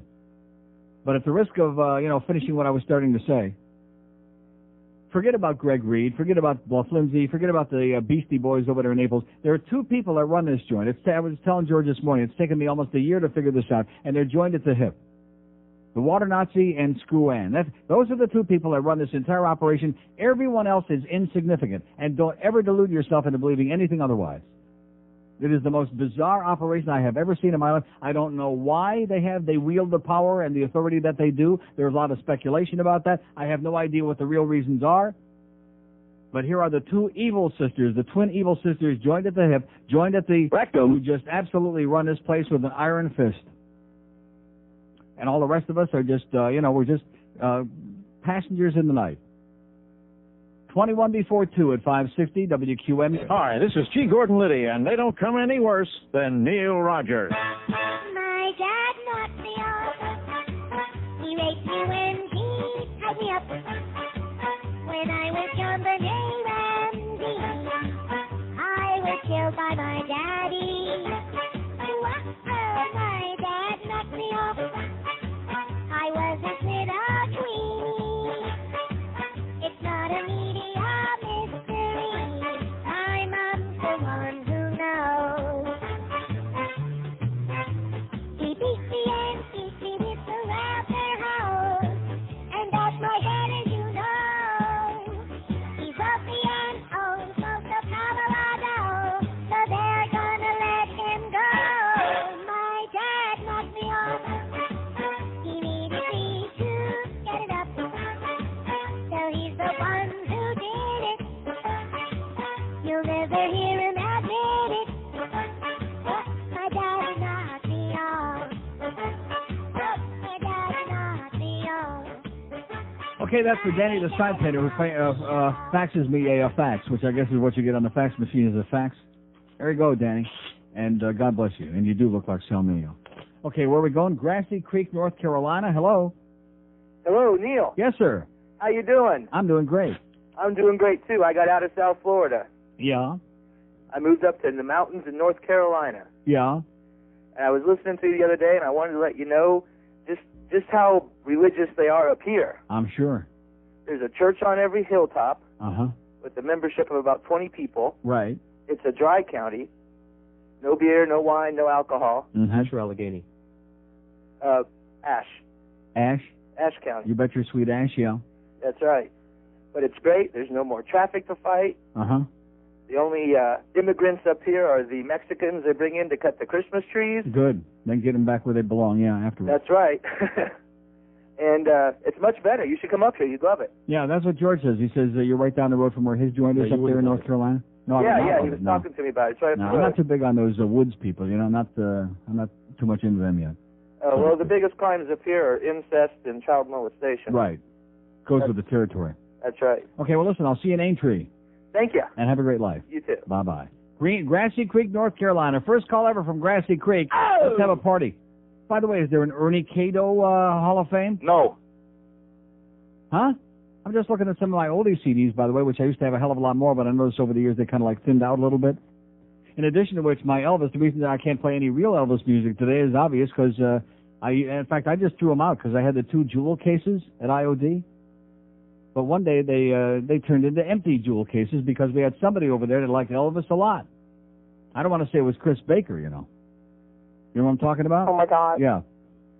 No, I can't. I have no idea. But he just was that kind of a guy who although we did have a lot of light-fingered people over there. So I have 2 empty jewel cases with Elvis's puss on them, but no records inside. So I guess I'll have to go out and replace those. Time to go to the record store, I guess. We have an open line in Dade, 5670560 and pound 560 on the AT&T wireless line. Here's Miami. Hello. Neil, it was probably Paxton that took it. Could be. Well, anyways, I wanted to talk about the Center One campaign. Yes, sir. I got both of your CDs. They're great. Thank you. I also got the 95 and 96. I couldn't get 94 because they only had it on cassette. Right. But here's the concept, Neil. A lot of people say that they don't want to get your CDs because whatever. They don't want to give money. Mm-hmm. Well, those are the Julios that are homophobic, and they think the Center One is like a gay thing. Yeah. Well, I want to say one thing. How many of those Julios order pay-per-view and watch Mike Tyson fight for like 1 minute and pay $50? Right. And we listen to you all year long, right, Monday through Friday, for free. And the least those Julios can do, and also those big black guy named Ben, is cough up $20. Exactly. Right. And, give it to Neil God. Amen. Bye, Neil. God bless you, sir. Have a great life. Okay, there you go. There's a good Julio. The good Julio, okay? There's a few of them out there. There's a lot of them out there. They're just all in the closet. It's going to take me another 100 years to bring them out of the closet, just one toenail at a time. We have 2 open lines in Dade, 56705. Maybe when Mamacita is in that big kitchen in the sky, you know, maybe then they'll finally edge their way out. 5670560, pound 560 on the AT&T wireless line. Here's Kendall. Hello. Hey, what happened to Beaver last night? He really sucked it up, huh? Yes, he did. He stunk the joint out. I hope it happens for the rest of the year to get a Philly cheesesteak sandwich and stick it up his ass. Okay, great. There's a good hockey fan there for you. Really knows his crap. Probably Rimmer put him up to the call. I was going to say Rimmer paid him to make the call, but of course that would be really, yeah, that would be really stretching the point. Okay, Rimmer paid him to. Yeah. 2 open lines in Dade County, 5670560, pound 560 on the AT&T wireless line. Let me say it again. Jeff Rimmer hates John Van Beesbrook. He said every goal he let in last night. That's what he said. Calls me 9 o'clock at night. I'm sitting there watching some really entertaining hockey, and here comes the Beezer hater, the Geezer report. Laughing and puking and chuckling. And then this man's got the audacity to tell me that Sean Burke is better than the Beezer, at which point I said, boy, John Davidson's going to cut you off right in the middle of that hockey show here Sunday night if you don't cut the crap. Boy, oh boy, talk about delusionary. Just hateful and spiteful. I don't know what it is. Maybe the Beezer turned him down once to pick up the tab at a restaurant or something. That must have been it. Here's a lady in Kendall. Hello. Hi, Neil. Yes, ma'am. Personally, I think Elvis Presley really sucked. Yeah. Oh, gee, don't say that. These people they're going to be knocking your door down any minute now. They'll trace the call and they're going nuts. Well, too bad. I think Mickey Rourke is God. Oh, God. Is that pathetic or what? Huh? She rang such a bell with Yeah. me. Mickey Rourke. She's sitting there with and he's plastered up against the goddamn wall somewhere in the corner, like that. Isn't that pathetic? Like I said the day that they called in, like a tag team that day.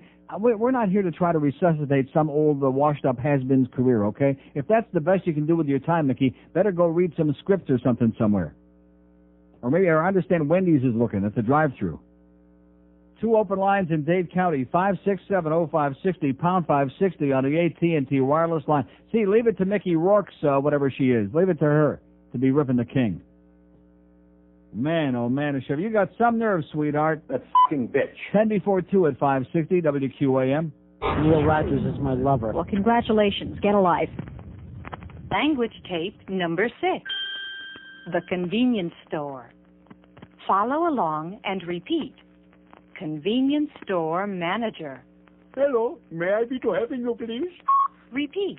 Hello, may I be to helping you, please? Customer. Yes, I would like a pack of Parliament Lights. Convenience store manager. You want a Parliament Light? Repeat. You want a Parliament Light? Customer. Yes, I would like a pack of Parliament Lights. Convenience store manager. This a Parliament Light? Repeat. Is this a Parliament Light? This one, Parliament? Customer. No, neither one of those is the Parliament Light. Wait, no, is it this one? No, or this? no, it's not that one. You want a Parliament Light? Yes, I want the Parliament Lights, please. Is it over here? No, this the Parliament Light. This one? No, Parliament Light? no, can't you see it? This one, Parliament Light. No, over there by the dirty magazine. What? Can't you see it? Listen, Laundryhead, it's the Parliament Light. Now, Can't you see it's right over turn this tape over for language tape number 7. Ordering Chinese food over the phone.